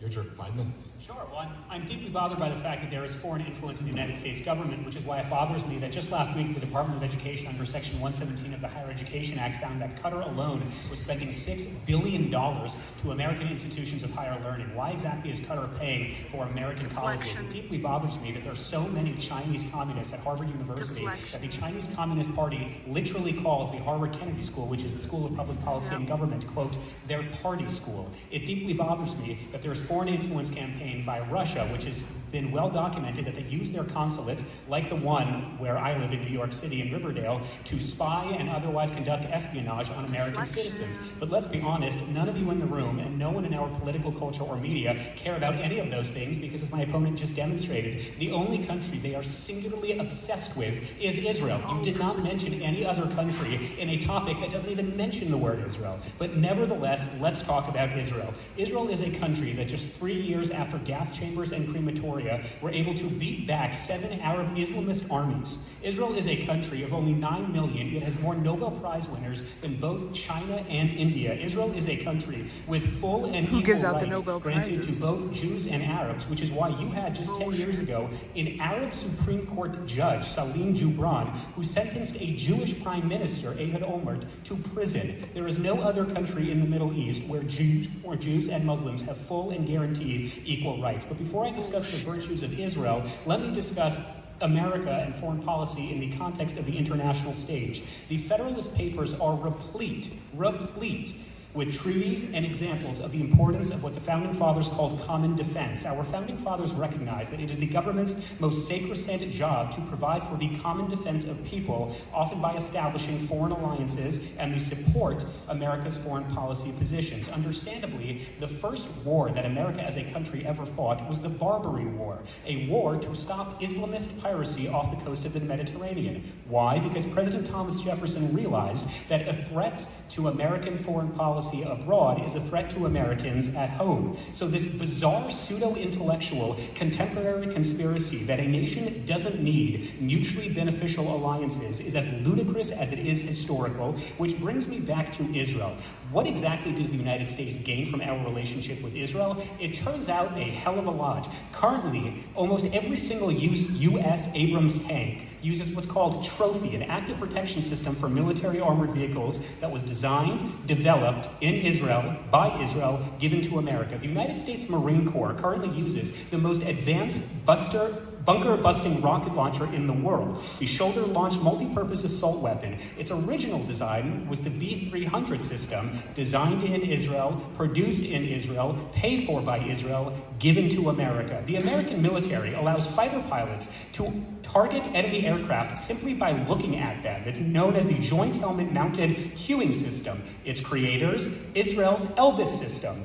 Given by Israel, designed in Israel, given to the United States. The United States is one of the largest UAV fleets in the world that relies heavily on Israeli designs like Pioneer and Hunter, which were used extensively during the Persian Gulf War. In fact, just last week, Israel announced the completion of the Iron Beam weapon that can quite literally shoot down drones, mortars, and rockets out of the sky for pennies on the dollar. So it looks like Marjorie Taylor Greene was right. The Jews actually do have space lasers. Israel is the only country on planet Earth that purchases American F-35s and then actually makes adaptations and improvements to F-35s. In fact, the Israeli adaptations to American F-35s has then been resold by the Americans to the Saudis. Israel was the first and one of the only countries to fly the F-15, the F-16, and the F-35 in real combat. This real-world experience is sent straight back to U.S. manufacturers, saving, by the Pentagon's own estimates, 15 years of research and development, helping the United States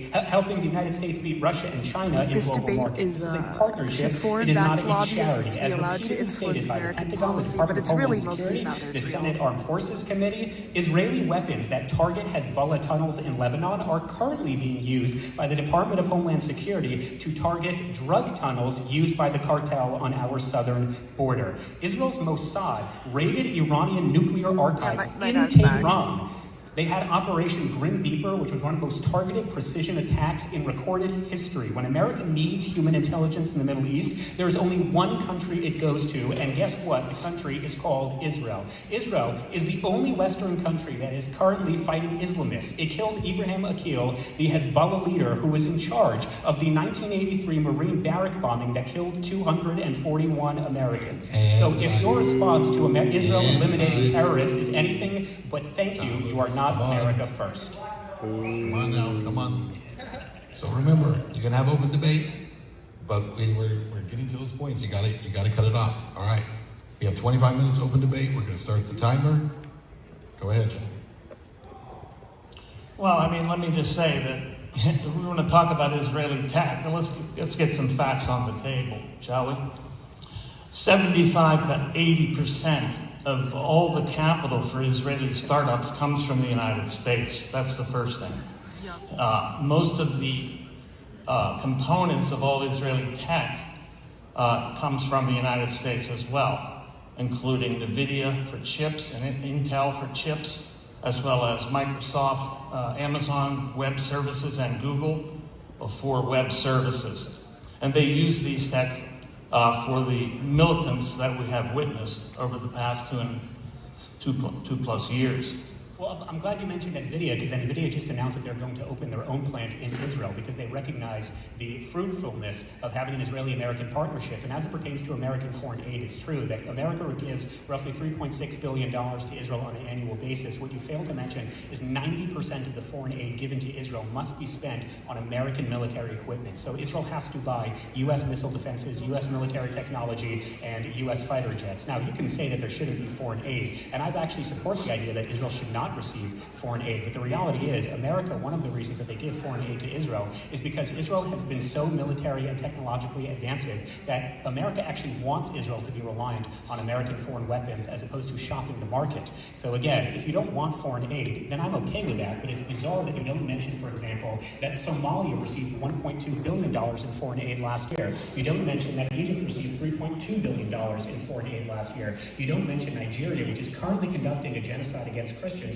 received close to $1 billion in foreign aid either. So if we want to talk about foreign aid, let's talk about foreign aid. Let's not obsess over one country, which brings me to the other point. As I said earlier, when Israel has an investment with the United States, it's not giving money if the money then has to be spent back into the United States, creating thousands of American jobs as well as revenue for the American economy. Well, that's no consolation at all. If So I can just say something real quick. basically, Michael, I'll let you answer. If you guys could pick up your microphones, that actually might help for the sound. Yeah. Get a little closer to your mouth. All right, please continue, Michael. I apologize. Yeah, that's no consolation at all. I don't want to be robbed.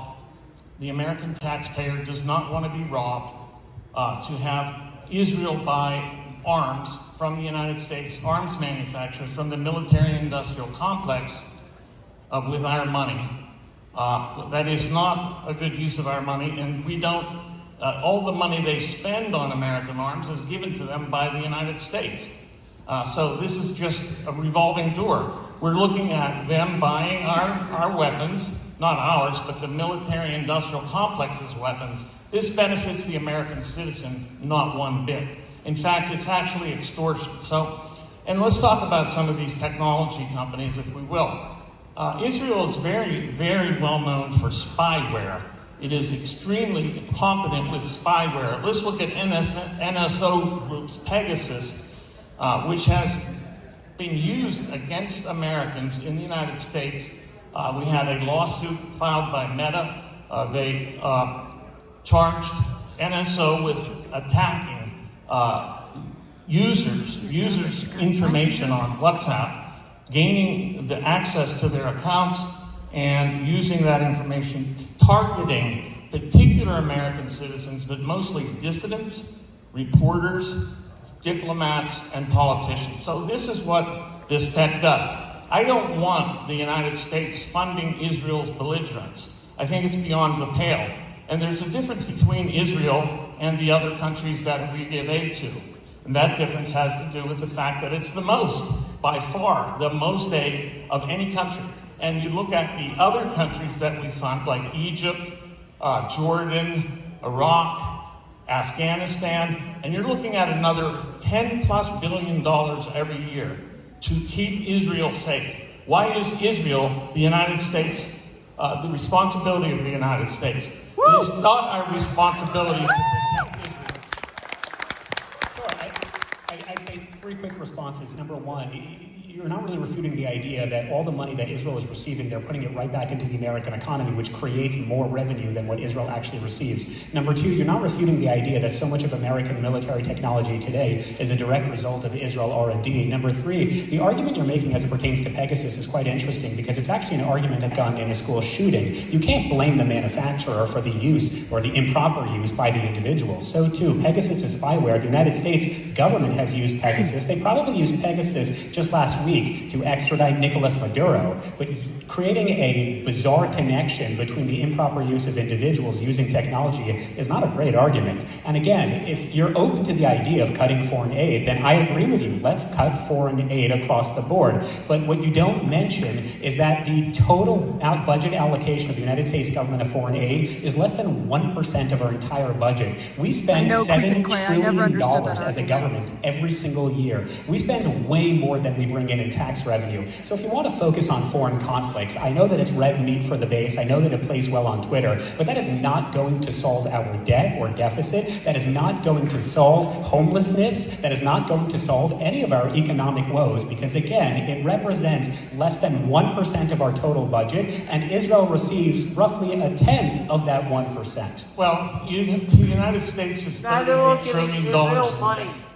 Let's not yell out, please. The United States is $38 trillion in debt, and I've just showed you that over $10 trillion of that, or a quarter of the U.S. debt, is attributable to Israel and the funding of Israel. That is demonstrably not true. First of all, you made the point that Bibi was lobbying for the Iraq War. Bibi Netanyahu wasn't even the prime minister in 2003. Did you know that? It was Ariel Sharon, and Ariel Sharon was... He came to Congress... Hang on, I'm talking.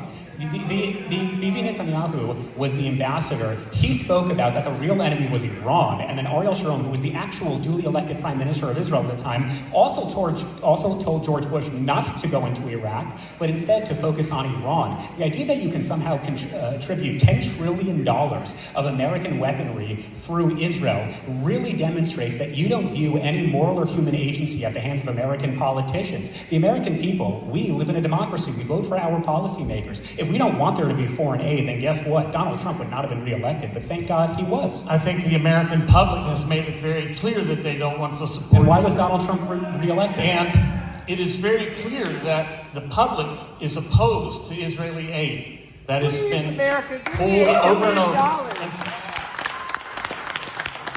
And secondly, this isn't just about foreign aid, okay? There's more to the subversion, that's funny. the Zionist subversion of the United States than foreign aid. Take the 38 states that passed anti-BDS legislation. Do you believe in free speech? If so, you must oppose anti-BDS legislation, which curbs individual free speech, association, and prerogatives. So there's no way that Israel is simply a recipient of foreign aid. It is much more than that. We have our Congress people flying the Israeli flag in their offices. You don't see this flag of China, Russia, Uzbekistan, or any other country flying flags of the United States. You don't see junkets going over to Israel, 250 state senators sent over to Israel for a conference called 50 States, One Israel. What kind of a nonsense is that? This is the United States, not Israel. Israel's trying to subsume our country into their identity, into their prerogatives, and into their needs. And we are not their sovereign. We are not their patsy. We're not their ATM. We're not their munitions depot. They continuously use our weapons that are stored in Israel, that are used by Israel in the billions, without any appropriations by the U.S. Congress and no oversight. And furthermore, the fact is that Israel Tech, it specializes in two things. First of all, they use the Palestinian situation as an AI, which is going to be used, has been used in Palestine to slaughter the Palestinians, but it's also going to be used in the U.S. Palantir is being used in Israel. Palantir is coming to America. Palantir is a panopticon. They want to set up a Palantir panopticon of surveillance. And that's what Israel's good for. They're good for creating warfare. They're good for creating spyware, but they're not good for creating any real wealth for the United States of America. Again, the problem with a lot of the populist rhetoric is it's just not rooted in reality. So when you say Palantir is coming to America, Palantir was originated in America. Its CEO, Alex Karp, is an American. So it's an American company. When you talk about Israel Tech, if you've ever used a flash drive, a USB, if you've ever used Waze, if you've ever used a Camp pill, you are using Israel Tech. So again, if you want to substantiate the claims that somehow we're being subservient to a foreign country, then make the claim. But the idea that, well, when you walk down Capitol Hill, you see Israeli flags. I was in Capitol Hill last week. You know what other flags I saw? The flags of Morocco, the flags of Qatar, the flags of Ukraine, the flags of Taiwan. In fact, right now, Jason Smith, who's the congressman, he's actually the chairman of the House Ways and Means Committee. You know what country he's in as we speak? It's Qatar. And by the way, I think that's a good thing, because the only way for members of Congress to learn about issues is to go to those places. And the people who should be going to Israel the most are the ones who hate it the most. And ask Bibi, and ask Herzog, and ask Hollande all of your questions, because how will you possibly understand the region without actually going there? And again, going back to your claims about foreign aid, even if we cut all foreign aid off, A, it doesn't solve any of our budgetary crises, because again, it's less than 1% of our expenditures. And number two, you are not responding to the fact that while it is true there's a partnership, and certainly Israel uses American tech, you totally have not responded to any of the serious American military equipment that we are currently using because of Israeli advances. Yeah, I'm not really that impressed with the idea that the United States is getting warfare technology from Israel to continue to back Israel's attacks on its neighbors, so that we can drop bombs on Iran unprovoked. That we can stand behind Israel no matter what they do. They bomb Lebanon, and what do we do after they bomb Lebanon? We send aid to Lebanon. We send aid to Lebanon while there's hurricane victims in the United States who can't get funding. This is an outrage. It's an outrage. It isn't just the lobbying, the 1% of money. We're talking about control. Have you looked at the fact that the United States government has been doing Israel's bidding entirely? Everything they ask for, or demand, I should say, we do, including dropping bombs on Iran. And I believe they're going to do it again. And I also think that the Venezuela hijacking, the kind of abduction that took place there, is connected as well, because they want to have an oil supply in advance of attacking Iran again. So look, This isn't an obsession that I have. It's an obsession that the American political class has. They are obsessed with Israel. They are utterly obsessed. You must look, of course, you're on X, you're on Twitter, you're on the social media. You see that they pay homage to Israel every minute of the day. I mean, look at Ted Cruz, look at Randy Fine, the largest impediment to national sovereignty. When I say largest, of course, I'm speaking metaphorically and also double entendre. So, look, it isn't just aid. It isn't just, that we get benefits of military and spyware benefits from Israel. We're actually totally controlled by Israel. The political class has paid obeisance to Israel endlessly. I say that almost all the policies, and they're cracking down on our rights. This is where it stops. When you come after Americans' rights of free speech and using the IHRA definition of anti-Semitism in order to throw students out of the United States, in order to take residents of the United States and try to throw them out of the country, to deport them, or put them in jail for simply protesting Israel, you can see that you can't violate anything to do with Israel at all. You'll go to jail if you protest. You saw that, and you actually favor that kind of thing. Supposedly a prominent defender of free speech, you recently tweeted that saying people that said something about, hey, here, we support Hamas or something to that effect. You said they should be deported, for free speech. Nobody should be deported for making a statement like that. They are not terrorists. They simply said they support Hamas. I don't support Hamas, but Benjamin Netanyahu sure did. When he oversaw Qatar's transfer of $1.5 billion to Hamas in suitcases in the amounts of $15,000 to $30,000 at a time. It's unbelievable. So Netanyahu, he propped up Hamas. He made them into what they were. They knew that giving cash to Hamas would obviously lead to them buying arms. So, look, we've been subverted. That's how I put it. The country's been subverted, and it's, unless you have a particular ideological adhesion to Israel, it's very apparent. But otherwise, I don't know how you get your conclusions, because it's like interface.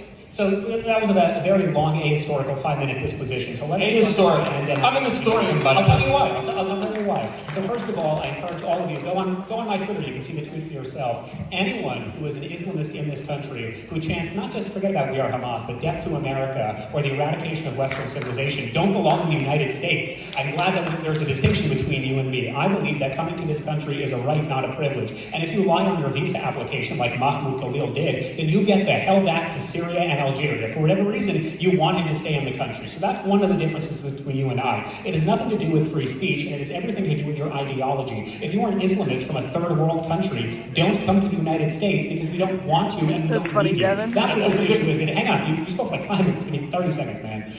It has nothing to do with free speech. I actually have been on the record numerous times saying that the Democratic Party is absolutely wrong to put forth a resolution that condemns Nick Fuentes, because Nick Fuentes has a total right to free speech, and it is a really bad precedent for the United States government to condemn an American citizen for exercising his free speech. However, illegal aliens and third world Islamists who are not American citizens don't have the same rights, and if they violate American law, which so many of these student protesters did, then they absolutely should be kicked out of our country. This is precisely why I voted for our tremendous president, Donald J. Trump. The second thing you said, which again is ahistorical, is when you talk about the subversion, the Israeli subversion of the United States. The only two practical examples you gave is that there are Israeli flags in Capitol Hill, and the second is that we give them foreign aid. These are not substantial arguments. 38 states that say, I'm about to get there, just don't interrupt. These are not substantial arguments to make that we are somehow being subverted by Zionists if all you can talk about are issues that are objectively not true, like the example of free speech. As it pertains to anti-BDS laws, states for centuries have had not just anti-BDS laws, but they prioritize state priorities when it comes to dealings with Christians or dealing with any international issue, which is why you can find equivalent anti-BDS laws in a number of states not pertaining to Israel, but pertaining to a whole host of countries. No, Am I in favor of it's them? not true. Am I in favor of them? Probably not. But again, all the examples you're using are demonstrably not true, or are examples that you can provide for other countries as well. And the last point I want to make, and then I'll let you continue, is something bothered me, and I just remembered why when you spoke. You mentioned the International Association of Genocide Scholars as evidence that Israel is conducting a genocide. I don't know if we want to get into the genocide debate, although I'm happy to, but I'm actually a member of the International Association of Genocide Scholars. So is Darth Vader and Yoda, because the only qualification to be part of this is true, to be part of the International Association of Genocide Scholars is you pay them an annual fee of $38. So if that's the criteria of what is not a genocide, that's not a very good argument. That's an argument of authority, not an argument on the facts on the ground. We'll start with that. That's one organization out of 183. And that also includes, additionally, 12 Israeli genocide scholars and non-Israeli Jewish genocide scholars. Now, I'm supposing all these people are anti-Semitic and they're casting a blood libel on us. They're casting a blood libel on Israel. Look, you can't deny the facts. Now, you want to gaslight us and say it's not happening. We all saw it with our own eyes. And you might say that's bad PR on Israel's part, but you can't get, there's no PR that can cover for the devastation, for the depredation, for the crimes against humanity that Israel has committed. I mean, looking at this fire here, it reminds me of children burning in houses in the Gaza Strip. This is, but look, here's the thing. The United States has to have a moral principle. And one of them is that we do not enable other countries to commit crimes against humanity. That's got to be a red line in the sand for us. We do not fund countries to commit crimes against humanity. So let me respond then to the genocide claim, if this is how we want to take the debate. It's true, the United Nations, the ICC, the ICJ, they have said that Israel's conducting a genocide. I thought you were anti-globalist and we don't listen to those organizations, but I guess we do when it's convenient. Having said that, though, are you familiar with the Tigray War? Or is anyone in the audience familiar with the Tigray War? Probably not, because the media never spoke about it. Between November of 2020 and November of 2022, there was a genocide in Ethiopia where 800,000 civilians were killed. No one discusses it. Are any of you familiar with the Syrian Civil War from 2011 to 2019? Estimates range from 800,000 to 1 million civilians were killed. The Yemeni Civil War, which is currently ongoing, 377,000 civilians deaths. The South Sudan Civil War, at least 250,000 civilian deaths. There's actually a Sudanese civil war happening as we speak. And in fact, more civilians were killed in Sudan just last week alone than in the entirety of the Israel-Hamas war. So if you hang on, let me make a point, then I'll let you finish. So if you want to make the point that Israel's conducting a genocide, then you have to clearly explain to me why is it that Israel has actually brought in more aid during the genocide into Gaza than pre-genocide. You're going to have to explain to me why is it exactly they got that eyes on during them. the so-called genocide, Israel inoculated What's going on? Oh my gosh, hi, Bestie. with the It's the Israel vaccine. You're going to have to clearly I mean, it's supposed to be about articulate foreign policy, but it's really just about 25% Israel, of and Israeli it's society are Muslim Arabs who also serve in the Israel Defense Shabbos Forces. Christian And if there bomb is a versus so-called someone else. genocide, then why did Israel wait Are we going for gambling October later? 7th when Hamas brutally invaded a sovereign Where country? are you? Took 400 innocent lives at a music festival, took 250 I'm pro-Palestine. Don't let that turn you off, though. I don't know what side of the dozen Americans, issue you're most on, of whom but- they've killed. And Yeah. if you want to say false flag, We're I'm not besties entirely now. sure what you mean by that, given that Hamas actually videoed their own atrocities. You can watch the GoPro footage yourself online for free. Just go to HamasAtrocities.com. Yes, that's true. Hamas attacked Israel on October 7th after a stand-down order was apparently given because a soldier in the Golan Battalion testified before the Knesset. There is no Golan. Wait a minute, I'm talking. a soldier testified before the Knesset, and was told that they received a Just had dinner, harvest unusual, buffet in the Hard Rock. Baby was order hungry. not We to had go a to the border wall. noodles. They were told It was this kinda an hour bland. before But we the had dinner, wall was too. breached. Okay, then they were told not to go to the border wall till after 9 a.m. And then, as we know from Gallant, Yoav Gallant, there was a Hannibal directive that was also issued, and 800 civilians were killed, and we don't know how many of them were actually killed by Israel, by the IDF. But if you look at the damage that was done, if you look at the cars that are burned out, the houses that are bombed, then you see that there was no way this could happen without the Israeli military. So again, October 7th was a disaster, but it wasn't strictly undertaken by Hamas. There was obviously some sort of massive intelligence failure, which is hard to believe since it has the most sophisticated intelligence apparatuses in the world and the most sophisticated border on Earth, and yet this happened. So, I mean, look, I'm not going to adjudicate the history of the Israel or the Middle East. That's not the real topic here. The topic is just how the United States has been enlisted in to be complicit. Okay, we didn't participate in the other genocides that you mentioned, but we are definitely being extorted to pay for this one. And this one is a genocide. It's not only, these organizations that I mentioned, several organizations, but it's not Human Rights Watch is another. I mean, there's a whole slew of organizations. So it's almost unanimous that this happened. But it is never enough for Is this when they pull out Zionists the because Jell-O and wrestle? they have a way of making reality disappear, Start screaming on the gaslighting, stage. using double speak, free Hasbara, and sophistry. That is all they use. When you come up with W facts, they Hasbara have this mentioned. wiggle way of getting out of them and saying, well, what about the other genocides? So whataboutism is really very, whataboutism is very prevalent here. I'm opposed to all genocide. And incidentally, I'm opposed to sending any single person to a concentration camp. And yet we have over 300 children in Israeli prisons who are abused daily, okay, by the IDF. In fact, they had a protest for the right to rape, as it's been called, because they used a broomstick to rape a guy in the anus. And this was, you even had Gallant going and defending this. Or was it Ben Gurion? It doesn't matter. They're all the same. Ben Gurion died 60 years ago, so it wasn't him.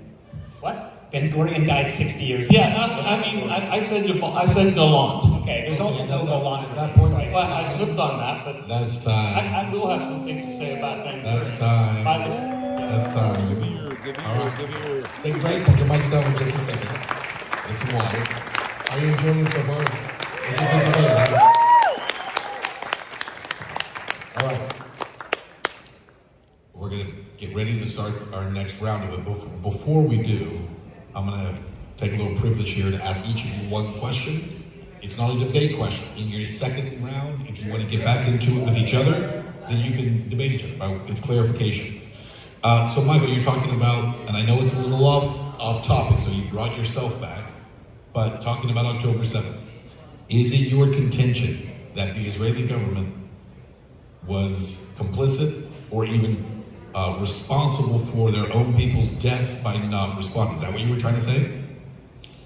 Look, all I'm saying is the facts. We had soldiers, IDF soldiers, testified under oath in the Knesset that they were told to stand down for several hours, giving plenty of time for Hamas to breach the border. And then we know for a fact, because Yoav Gallant actually admitted that they used the Hannibal directive and killed their own people. So all that happened. You okay? You tell me whether I'm not going to be dubbed a you have a conspiracy report theorist. back I'm a conspiracy fact person. This is a conspiracy fact. This happened. So you tell me the explanation. It's not really on me because I didn't do it. And the Israeli government either was utterly inept, which I'm finding hard to believe because we're told this is the most intelligent people on earth, or they were complicit, and at least some part of the state, some part of the government was complicit. But I don't know. I won't adjudicate that question, but I will tell you the facts. The fact The- is, the there was a pro, stand-down order, and the Palestine fact guy, is, there was a this guy, handful direct abuse. He's a little shaky. in my opinion. Chubbs, let He's me a ask little. you, on the discussion of free speech, you were talking about the rights of U.S. citizens, and they do have the right, you said, to criticize. But then you began talking about people who come here who are foreign. So is it your contention that free speech is, number one, not absolute? I think that's pretty clear. But beyond that, is it a right that belongs only to certain people? The Constitution provides it only for certain people in this country, and you have to be a citizen in order to have free speech rights? The Constitution was written and it's applicable for American citizens, and any individual who wants to come to the United States as an immigrant, they have to abide not only by American law, but also by our way of life. They have to subscribe to Western civilization. They have to ascribe to a democracy. They have to ascribe to the American way of life. And if they don't ascribe to any of those things, then we should absolutely reject them, because why would we want people who hate America living in America? That's why Dearborn, Michigan is such a fucked up city. And it honestly shocks me, Professor, that you disagree with me on that. You know, it is not true that... Well, hold up. Before we get to that, I'll let you answer in the next time. But we're going to start that next 25 minutes. So let me get you guys on the clock here. And your next 25 minutes begins now. It is not true that only U.S. citizens have the right of free speech. This has been adjudicated by the Supreme Court. And, in fact, one of the students who was set up for being deported was a resident who had a child who was an actual American citizen. So, and a wife that was an American citizen. It is that the United States, the rights of citizens in the United States are being abrogated. Yes, I ate. It is not true I had rice and that any other seafood country soup. has anti-BDS Wasn't laws. so good, That but only I did eat. pertains Thank to you, Israel. Mommy. Israel is the only protected entity here. The only exception that you can't boycott, that you can't even, in many cases, you can't really even criticize. Can we get another drink? You saw what Send in the happened to these subbies. students who were thrown out of the country because they criticized Israel. One of the students merely was one of 4 people that wrote an op-ed in her student newspaper, yet she was abducted by ICE on the sidewalk. An outrage. I don't care whether they're citizens or not. This is not American. This is not the American way. Americans are believers in freedom of speech and freedom of self-determination, which they were engaging in. There was no illegal activity with these people that I'm talking about, these 2 people. And yet they're right, they do have the right of free speech in the United States. We guarantee that to people in the United States, whether they're citizens or not. So then let me quickly say, first of all, it is a moral perversion to say that the brave men and women of ICE, of Immigration and Customs Grace, do you really want to Enforcement, drink? abduct Remember eating anyone. snow? They are not. I They are already federal had law 2 enforcement beers. who I'm comply completely sober. with I can have federal 1 more legal drink. order. So that's a tremendous disservice to ICE, especially in regards Maybe to what's later, happening though. in What time Minneapolis. is They it? deserve our support and Almost not our 7. scorn. The second point I want to make Anna is a and reference to Pearl are Mahmoud coming Khalil. up. Mahmoud Khalil is an individual who is part of the Columbia University Apartheid Divestment Coalition, which handed out pamphlets on Columbia University's property in praise of Hamas. He wrote on his own Instagram that he believes in the eradication of Western civilization. He then took part in the Hamilton Hall riots. You can watch all the videos yourself on YouTube, where they took maintenance workers hostage. In fact, one of the maintenance workers, a legal Hispanic immigrant, is actually Stomach flu suing is all better. Columbia University over his ordeal. Yeah, it's and Pearl they sent versus police Anna. officers to the hospital. That is an Islamist that I want out of my country immediately. And again, I don't understand why you don't. Well, listen, I don't agree with infringing property rights. Which is what he did. Okay, I don't agree with infringing property rights. Like Israel does on a constant basis, every day, all the time. I mean, they have stolen land. Now they're trying to destroy the people and get them out of the Gaza Strip and build the Riviera on the Mediterranean. You're sidestepping the point here. The point here is that we have students on our American campuses and across our country who are poor in the United States. We don't want them in this country. Can you and I agree on that? Listen, Israel don't isn't really their think country. that you can Are you tell gonna be me that rooting you for should throw a student I out have of the no United idea States for which their side they're opinions. on. I'm not. I'm And saying it's only violating. happening, by the way, you and You're I twisting By the my way- both argument. agree on Hang something. on, let me clarify. You're twisting my argument. At no point did I ever say that you shut should up. throw someone out of the country for their opinions. I'm saying you should throw someone out of the country, Yeah, you you ready? did. For violating the law. And I cannot for the life of me understand why this suddenly became controversial or a conservative talking point or a Zionist talking point. Any third world immigrant who is not a citizen of this country, who wishes the death of the United States and then violates our Constitution should not be afforded the luxury of living in this country. And this is something that that I would have assumed unite all of us, but apparently it doesn't, which I find quite shocking. Wishing something is not a crime, by the way. You just defended Mahmoud Khalil, and I told you Mahmoud Khalil committed a crime. So can we agree that he should be kicked out of the country? I don't believe in yes or no, violating should he be kicked out of the property country? rights. Pardon? Mahmoud Khalil, who I just told you committed crimes, he also lied on his visa application. Can we both agree right now that he should be kicked out of the country? I don't know, because I don't... That's a major problem. I don't know what he did, okay? I know... I just told you. But I told you about a student who wrote an op-ed. One of 4 students. By the way... And was she kicked out, or is she back in Boston, Massachusetts? Both of us She's agree. in Boston, Massachusetts right now. She was not kicked out of the country. Both of us agree that what's happened on campuses with woke totalitarianism is an outrage, okay? None of those I don't know if they students take questions. I were heard they thrown did, out but of the I haven't country. seen None it of yet. those students were reprimanded, but once they started to criticize Israel, all of a sudden the police were on them. All of a sudden... Okay, let me interject, because I was a student on the campus, and that is demonstrably not true. I saw Pearl walking The about Palestine before. exception has been so perverted. There has only been one entity Big and ass. one ideological movement on Harvard's campus, on Yale's campus, on Columbia's campus, on Penn's campus. She all must be across the amazing in country real life. that have the Isn't right she like to erect 6'1"? homeless shelters in the I thought I middle was campus, tall. who have the right to enact their own That's why I had to wear security the heels. I had to campus. height And marker. newsflash, it wasn't the pro-Israel students, it was the pro-Hamas students who chanted day in and day out, calls for Queen intifada. Pearl. They were allowed to I do think this probably police on end. I will And the be only on time police Pearl's ever side broke the law is when, as I when it keep comes to saying, red they pill. violated Because I don't know what federal law. I don't know what You only Anna. gave two Anna might have like a examples of basic students. kind of One was liberal Mahmoud take. Khalil, Like, who I already told you violated federal law, and the other student is a woman who I believe was at MIT 6 or foot. Tufts University, but you can fact check me. That's a And she was huge not bitch. thrown out of the country. She's literally living in Boston, Massachusetts right now. Yeah, because they tried to throw her out and they couldn't do it. No, The no, judges Pearl's not a overruled. snob. Because The judges my point, we have Cedar very Pearl is strong not a federal snob. immigration She law. So gets this in whole the idea mud that just we're like people everybody out of the else. country that criticize Anna Israel, would be the as we snob if just anyone. demonstrated, is objectively not true. Well- Otherwise, she wouldn't be living in Boston, Yeah, the Massachusetts. administration But she is. has tried- So thank you She's for in proving my Boston. point. The administration has tried everything to get these students out of this country. They have... We're going in circles here. Students who have violated the law, absolutely. And I Pearl can show played, you because I volleyball. meet with the Department of Justice and I meet with the Department of Education. I have met with members of Congress, both Democrats and Republicans, who are united that whether your name is Mahmoud United States of America, get out of this country. Why is this so goddamn controversial? Because in I most know you all cases, in agree most with me cases because I they said weren't it's violating it's any black. laws, and they were still attacked by the police. Who? Name a student. In Columbia. Name a student. I mean, You made a claim. Nameless students were invaded. Their encampments were invaded, and they were. Oh, their what? Their what was invaded?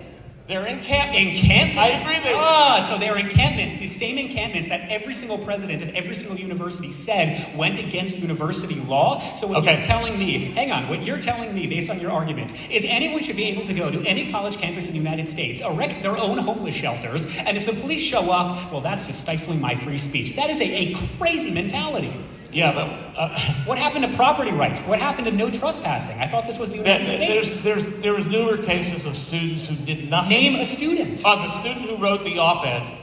You mentioned two students, the one who wrote the op-ed and Mahmoud Khalil. We already spoke about those two. Name a third student of these thousands and thousands of nameless students who are being silenced for their criticism of Israel. Who? Because the only country that is singularly criticized nonstop is the state of Israel. No, yeah, I'm my so guy sick and is- tired of this he's bizarre kinda he's BS getting notion domed that right criticizing now. Israel is somehow being stifled in the United States. And do any of you have Twitter accounts? Literally the only topic that we only discuss ever. I've been on the Piers Morgan show like 5 times. It is only to discuss criticizing Israel. Every time I'm on TV, every time I'm talking to Congress, every time I'm doing debates, it's all to talk about criticizing Israel. What's your point? And by the way, I also criticize Israel. I protested Bibi Netanyahu 4 years ago in Kaplan Square during the judicial reforms. There's not a human being on planet Earth, let alone a Jew, who believes that criticizing Israel should be criminalized. Not only do we not believe that, it's also not legally true. There is not a single law on the book that you can point to that will say that criticizing of Israel will land you a jail sentence. What about the fiction? What about the Anti-Semitism Awareness Act, which makes it illegal for students, particularly? It's only been applied to students who violate the IHRA definition. If they violate the IHRA definition of anti-Semitism, they're in trouble. It's not true. Yes, they are. Okay. Because it's now made illegal. They also cut funding to all these universities who did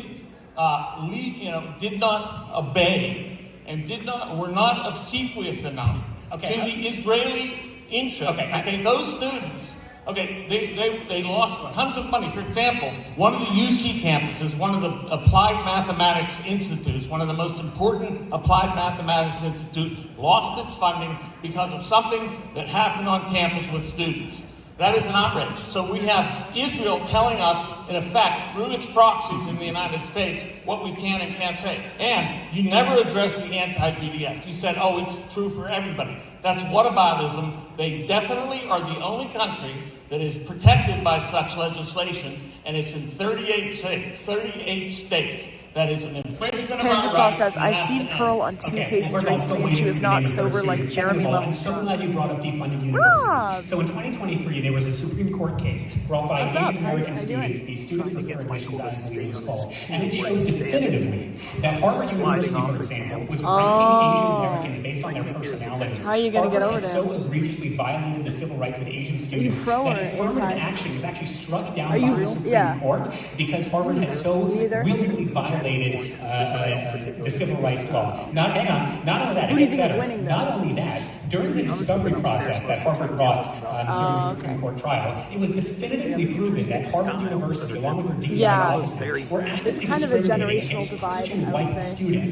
placing them at the bottom of all applicants. And then it was definitively proven by both the Biden Department of Justice and the Trump Department of Justice that Harvard University was not only discriminating against Asian Americans, was not only discriminating against Christian whites, but was also discriminating against Jewish Americans. So your attitude is Harvard University, which by the way has a $59 billion endowment. They have an endowment worth most countries' GDP. Your attitude is they must receive I don't think they Hang should. on, let me make the point, then you can respond. Your attitude is they must receive American taxpayer money. Talk about crony capitalism. Talk about elitism. You're telling me that an institution that was definitively proven to have violated the civil rights of Asians, of Jews, and white Christians should receive American taxpayer money. Otherwise, it's caving to Israel. What nonsense! What other issue were 3 Ivy League presidents basically canceled for? It was for their lack of treating the so-called anti-Semitism issue. That's not at all true. I'll tell you why. Of the 3 presidents, one of them, Sally Kornblum of MIT, is still the president of the university. The second president, Claudine Gay, still teaches at Harvard. In fact, she has a $900,000 annual salary from Harvard University, which is way we're American. If you're still concerned, by the way, that American taxpayer money going to Israel, you should be really pissed off that American taxpayer money is funding Harvard University, which is paying Claudine Gay, an actual serial plagiarist, which is why she resigned. It had nothing to do with the is getting paid close to $1 million every year. The other president is Liz McGill of the University of Pennsylvania,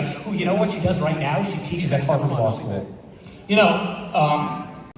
Claudia, they never brought anything up about Claudia Gay's Yes, they did. There's a plagiarism. New York Post article. There's a New York Post article dating way before their congressional testimony. It wasn't December until 6th. Bill Ackman. That is not true. It wasn't until Bill Ackman. Can I No, speak? it's not true. It's not. It wasn't until Bill Ackman and his Zionist friends, Zionist billionaires. It all goes back to the Zionists. It does.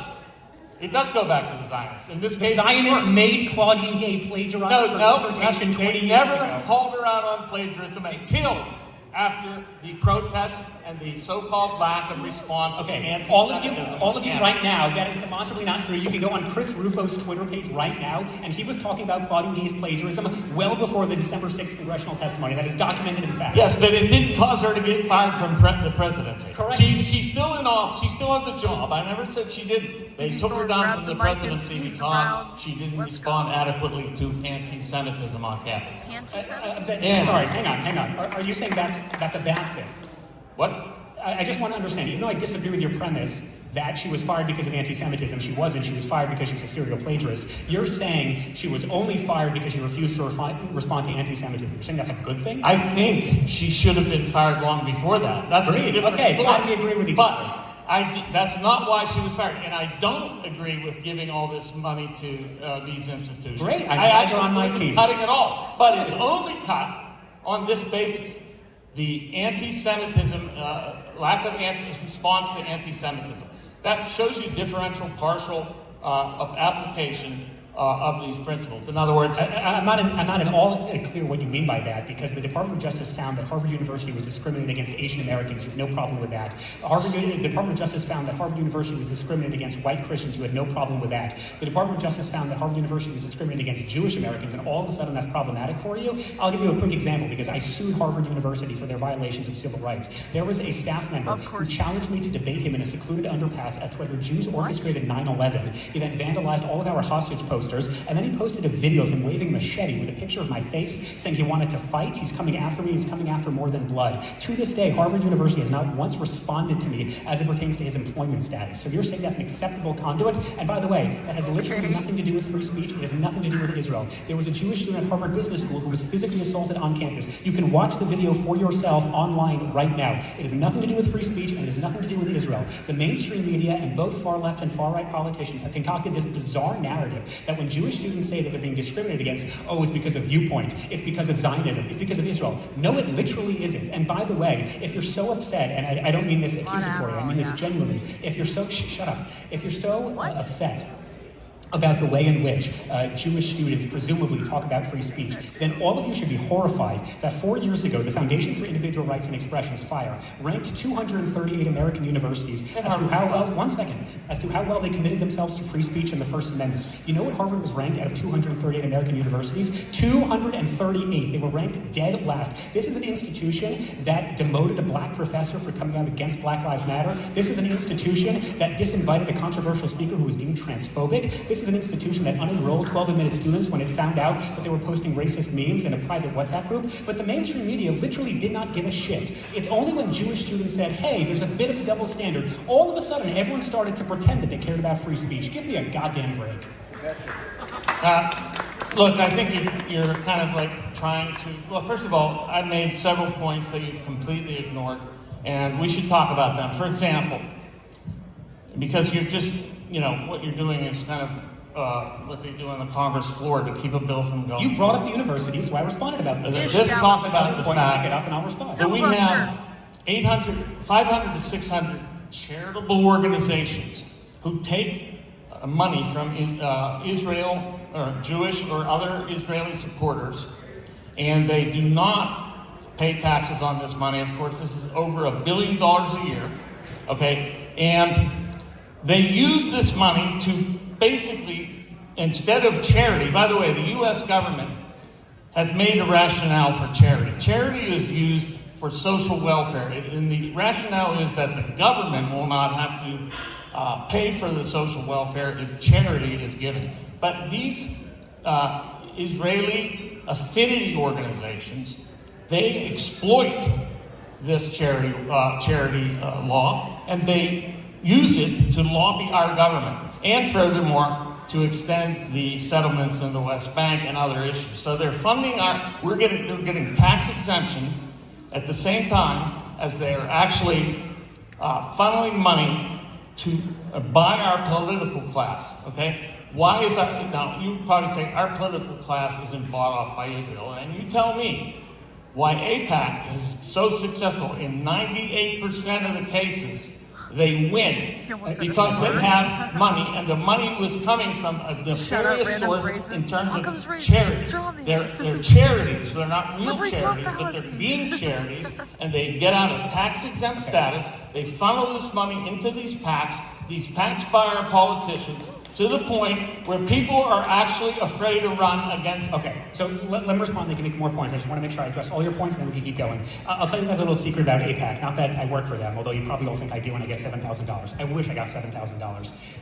The reason why AIPAC is so successful is because they only endorse candidates that they know they're going to win. So, for example, Don Samuels is a pro-Israel candidate who ran against Ilhan Omar. AIPAC knew he would lose, so you know what AIPAC didn't do? They did not endorse Don Samuels. They only endorse candidates that they know they're going to win. This is a secret that not only AIPAC does, literally any successful foreign lobbying group, they do the exact same thing. They will only endorse a candidate if they think they're going to win. In terms of these 500 to 600 charities, I have no idea what you're referring to, but if there's an allegation that they're violating American law, tell me about it, and you have my word. Well, hang on, let me make the point. Yep, you have my word. I will go to Congress, and I will meet with members of Congress and tell them that they violate. It's against the law, first of all, and in the United States. hang on. You're the professor. Just let the student talk, and then I promise I will shut up. If you At are least you making know an your allegation about if you are making an allegation about a specific charity, whether it's Israel, whatever country it is, you have my word. If you can pinpoint a specific nonprofit, regardless of its country's allegiances, and a specific law that they are violating, you have my word. I will go to Congress and tell my members It's of not Congress really a about law that violation. There It's we an go. Hang on. exploitation of a loophole in Please the give me 30 United seconds. I've been so respectful of your time. I just want the reciprocal thing, and then I will shut up. To your point, and I quote, you just said it's not exactly a violation of federal law. But I will tell Thank you what for is. admitting it. I will tell you what is a violation of federal law, you just and that admitted is all aid to Israel is illegal. Why? What? Yes, all aid to Israel is illegal. You don't have to like foreign According to aid, the but Symington and Glenn amendments, any money sent to a non-declared nuclear power is illegal according to the United States law. Okay. First of all, I'm really stunned that you made an admission that your entire point about there being 500 to 600 pro-Israel charities that are operating outside the law, but then you admitted actually it's not technically a violation of federal law, kind of proves my point. The second point, you don't have to like foreign aid to Israel. And again, I don't think Israel should take American foreign aid, which is why you should actually be the biggest supporter of Bibi Netanyahu. Because Bibi Netanyahu gave an interview to The Economist 2 days ago, and you know what he said? He said, we have a plan between now and the next 8 years to completely shut down all American foreign aid. And you know what Lindsey Graham said? He's been saying this since 1998. It's a total deflection, it's Hasbara, it's nonsense. Okay, it's just a lie. I don't know what you're referring to because Bibi Netanyahu explicitly stated that he does not want to receive American foreign aid, and in fact, Been saying the it most, since let me 1980. make the point, and in fact, most far-right parties in Israel, not just Likud, but in organizations like Habaita, they've explicitly said that they don't want American foreign aid because while it is true, Donald Trump has been an excellent president for foreign policy, we dodged a bullet with Kamala Harris. So it's in Israel's own interest to wean themselves off of American foreign aid, which is why Bibi has already put forth a budget that would allocate $110 billion over the next 8 years to build Israeli armaments. Now, for the last point, and then I will let you respond. For the last point, you don't have to like foreign aid, whether it's to Israel, whether it's to Ethiopia, whether it's to Egypt, whether it's to Jordan. But to make the ridiculous argument that money that was allocated and appropriated by the United States Congress for more than 100 years is somehow illegal is not rooted in law. Yes, it is illegal. Look up the Symington Amendments and the Glenn Amendments, which state, according to law, a non-declared nuclear power will not get any aid, not only military aid, but any aid from the United States. And I'm sorry, you're interrupting me. And that is, in fact, what we've been doing. So all of the aid to Israel is illegal. It's an undeclared nuclear power. It will not be inspected by the IAEA. It will not assign a non-proliferation treaty. And yet it has nuclear weapons that everybody in the world knows about. And we're still giving them money. It's all illegal, every dime. By the way, you know who also does not allow the IAEA or to sign the non-proliferation treaty? The United States of America. This is like, I know you think talking fast somehow makes you sound smarter, like, the big hero stuff. But listen, you don't be a dick to me. I didn't try to be respectful. You don't have to demean me. No, this is not personal. This is I how can't hear talk. what you're saying because you So talk you can ask so me to fast slow and down. mumble. You're double-minded. Be respectful. Just ask me to slow down. You don't have to be a Slow jerk. down There you and go. stop the Ben Shapiro technique. Again, when people don't have substantive arguments, then they do, personal attacks. And I really expected something more of a professor. But again, this is why academia is so fucked up. Now, listen, that wasn't a personal comment, a personal attack. If you think that's an attack, okay, I'll show you an attack. You said I should like Benjamin Netanyahu for something. Benjamin Netanyahu is a mass murderer, okay? I don't like Benjamin Netanyahu. No, I wouldn't shake his hand. No, I wouldn't touch my children after shaking his hand either. As Randy Fine said, he wouldn't wash his hands until he shook Netanyahu's hand. Until he touched his children. Obscene.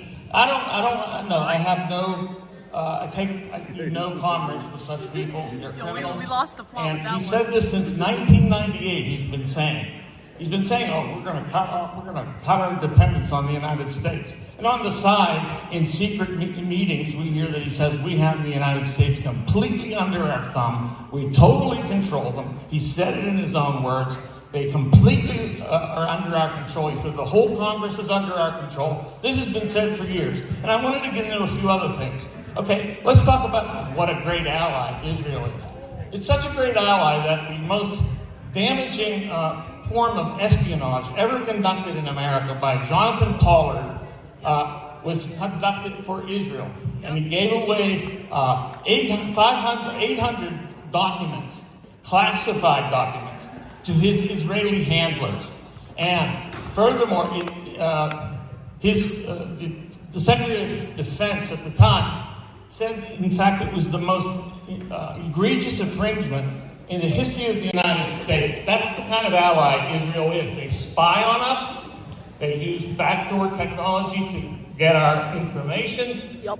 They surveil on us. All of this is happening. They have access to all the phones in the United States through this company called AM something. I'll look it up. Oh. They have access to all Just keep going, bro. in the United States through their own technology. So I think that Israel is, if Israel is a friend, we don't need enemies.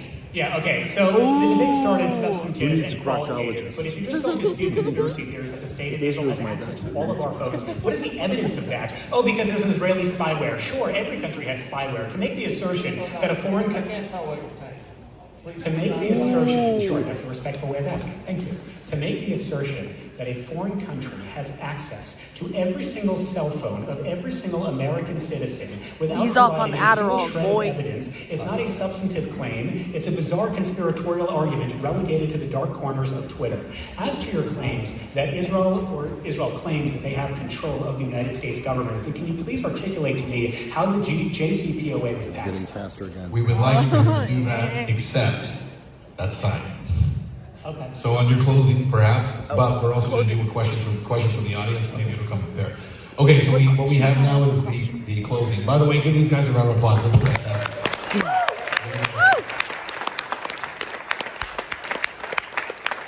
You have your 5-minute closing. Should we ask a question? You go first. Are you ready? USS Liberty. USS Liberty.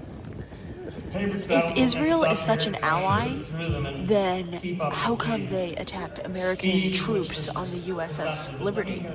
Answer that question. All right, listen, I'm just going to say that Okay, are you ready? over the last hour, I have laid out the case not against the country, but against the corrupt international network that controls our foreign and far too much of our domestic policy. Give me a question to ask. We've been shown, I've shown you the money trail, that enormous sums of money, not only the $3.8 billion a year, but also the aid given to all of the neighbors in Israel, all for Israel's behest. How many died on that? Israel's behest to keep them placated in terms of Israel. And of course, the black budget of the CIA, which totals $13.2 billion a year. This is not a conspiracy theory, these are facts. Okay? And I've shown you the hidden costs of the wars for Israel's behalf. Netanyahu, I don't care if he was the prime minister or not, he came to Congress and told us that if we attacked Iraq, there would be tremendous benefits. I know, the reason I said Middle East. USS Liberty was because it's a meme at this Such point. a great benefit to the United States. Somehow this is our problem, that Israel has all these enemies in the region. It is not our problem. It has nothing to do with us. Okay, we are not tied at the hip. We are tied at the hip. We should not be tied at the hip with Israel. And all of the enemies that we have, thanks in the Middle East, are thanks to our support, our unbelievable support of Israel, no matter what it does. That's why we have enemies in the Middle East. I've shown political coercion from the state houses that punish free speech to the congressmen who fear Zionist opposition more than they fear betraying their own constituents. Ask them where is We've Adam. shown you the blatant aggression, the espionage, the genocide in Gaza, the officials who speak of human beings as deserving extermination, and that is their word. Yeah, dude, The yeah. question before the American public is this. It is not a matter of policy tweaks. It is a fundamental choice about who governs America.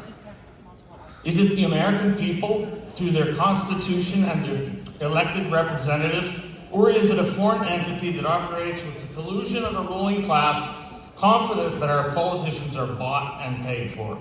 The answer from the Zionist lobby and its apologists is always more of the same. More money, more wars, more censorship, more surveillance. Our answer is simple. and it is the only patriotic answer. No more. No more entangling alliances as Washington warned against. No more blank checks to Israel. No more American lives and treasure sacrificed for a cause that makes us less safe, less free, and less sovereign. The task at hand is to de-Zionize our government. It is to reclaim American government for Americans. It is a tall order, but it begins with the simple, unwavering demand that we make now. Normal diplomacy, normal trade, zero blank checks, and zero automatic wars. It's time to end the exception that is Israel. Thank you.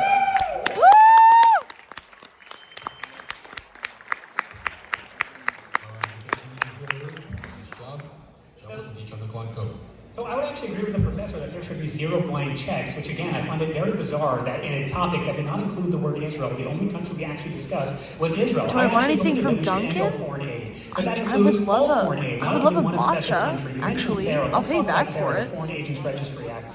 The Like a Foreign small Registry matcha, Act, an iced Agent Registry matcha? Act, is a law imposed by the United so States in order much. to block the access of Nazi Germans to the United States.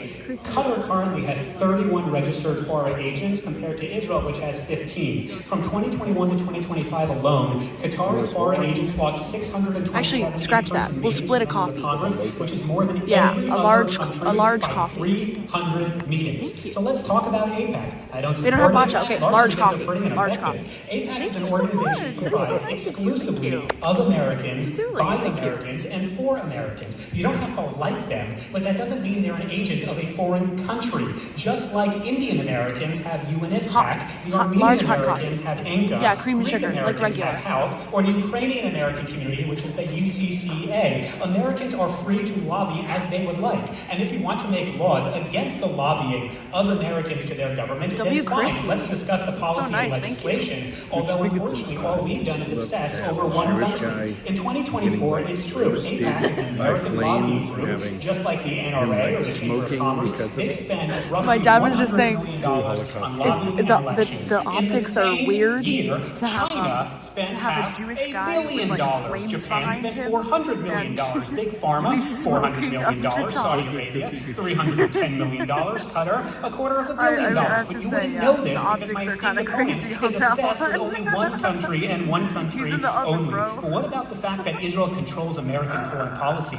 Isn't all of our Congress bought and paid for by Israel? If that's true, that somehow Israel controls American foreign policy, then someone clearly needs to explain to me how is it that President Truman forced the Israelis to stop its advances against the Egyptian army in 1948, which actually would have destroyed the Egyptian army unilaterally. President Eisenhower forced the state of Israel to pull back from the Sinai in 1956. President Johnson refused to greenlight a preemptive strike by Israel against the Egyptians in 1967. President Nixon prevented the IDF from crushing the Egyptian Third Army. President Ford forced the Israelis to withdraw from strategic areas under the Sinai II Agreement. President Carter pressured the Israelis to fully withdraw from Sharm el-Sheikh. President Reagan applied pressure to Israelis to withdraw from Beirut. Of course, President Bush, the senior, forbade the Israelis from responding to Saddam's 1991 Scud missile attack. And the point that you failed to address is if Israel actually controls the United States government, how come that the greatest existential threat to the state of Israel of the last 20 years, the Iranian nuclear deal, JCPOA, the Joint Comprehensive Plan of Action,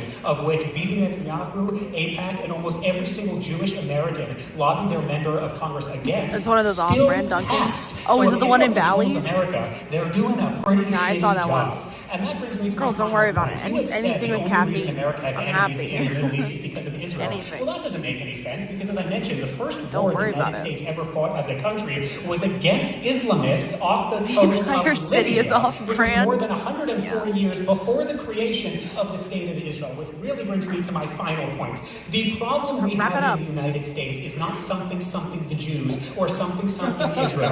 The problem we have in the United States is the rise of radical Islam. In the last 25 years, I'm just going to name just a couple of incidents. So indulge me. Nice, France. attacks, radical Muslim terrorists. The 2017 Paris attacks, radical Muslim. The recent TSA checks your shoes in airports, radical Muslim. The underwear bomber, radical Muslim. The New Orleans ISIS attack, radical Muslim. Westminster, Push them to Boston do that. Marathon, Manchester Arena, Pan Am bombing, Fort Hood, Beltway sniper attacks, the list goes on. Bali bombing, mortar We just passed the 7-Eleven, great place to get trafficked. Charlie Hebdo, San Bernardino, U.S. Marines, Beirut bombing, Little Rock Army shooting, Chattanooga. Low key, they got some good stuff there, Nightclub though. massacre, New York City. Might be ISIS worth the truck risk. attack, Boulder, Colorado, firebombing attack, D.C. shooting. Jews who wear kippas are not going to blow you up on subway stations, but unfortunately, radical Islamists will. So let's get serious. There have been more than 58,000 Islamic terrorist attacks in almost every country on planet Earth since 9/11. So while we obsess about the only democracy in the Middle East that comprises less than 9 million people, a quarter of whom are Muslim Arabs, the actual Islamists see the weakness of the West and they're going to take advantage of it. So is there foreign influence in the United True, States? Jews. Absolutely. We have just ganged up on the wrong country. Let's give a round of applause for both of these guys. All right, so we are going to do some questions. I figured that was going to happen. They said in my ear, they said, if anyone has a question. And I was like, it's not going to be a problem. So, right here, come on up. Here, here. All right, both let's you see guys. the questions. And I need one more, right here. Okay, so before you guys ask your questions, I want to remind everyone here and also online right now, you USS go to Liberty, let's go. wordwardebate.com to vote on this debate. Grace, The is live Christy results gonna are be joining you to available for comment on everyone the to see poll later. thing? God, I hope But again, so. it's wordwardebate.com, It's up to her, but in-house and online it's gonna to be vote on spicy. who won this debate. So All go right, ahead. here we go. Okay, so I'm going to come from an entirely different angle. Actually, I love both of you guys' points. I'm a little bit on both of you guys' side. I think you guys made a fantastic case. You're freaking fantastic. I love you to death. I love you to death. I think you made great points. I think there's an angle that most people aren't coming from. First of all, I'm going to be honest and say where I begin is in support of Israel. That's where I stand. That's where I am. One person. No, that's where I am. That's where I am just by default. So there might be some bias in some sense, but I have a case to make. What was the United States founded Let's on? go. What religion? Liberty, equality. Oh, no. We were founded on Christian values. Like every single founding father, all 56 signers of the Declaration of Independence, all 56. Let's just go with It's what got to be a question, it's a concise Was question. that the question? Land Feels it. like an Come election. on, make it happen. Okay. Oh, how do I form this into a question? It's a lot to say. It's good, trust me. Look at the spit So coming out. I am from the point where all 56 members of Congress who signed the Declaration of Independence, they were all Christians in some form. They had some form of Christian affiliation. 29 of them had seminary degrees. Oh my God, dude! And what's they the all question? agreed to the words that said, "We are endowed by our Creator with certain unalienable rights." Blah blah blah blah. But as a Christian, I'm a Christian. I am a believer that the reason why we are the greatest country on earth Call is ICE. because we are also the greatest ally that Israel has ever had. What's And the Bible says if we're going to stand as a Christian country who was founded on Christian principles. Okay, so what's the question? I need What's the the question. question? Land it. I don't know about any questions. All right, can I address what you I'll have just to say? finish it this way. I'll just finish it this way. Yeah. You guys are basing things off of human standards. I believe we're the greatest country in the world based on the fact that we're a Christian nation and that God blessed us this way because we're the greatest blessing to Israel and blessed are those who bless them. I'm not the biggest fan of Israel where I can fight against Israel. I can call them out. But what do you have to say to that? Get it, Ted Cruz. We get it. We get The it. answer is pretty concise. Go for Yeah, it. yeah. Let you both answer. Listen, the founding fathers, I look at the documents that they wrote, and in fact, they did point to the Creator, that we are endowed by our Creator with certain rights.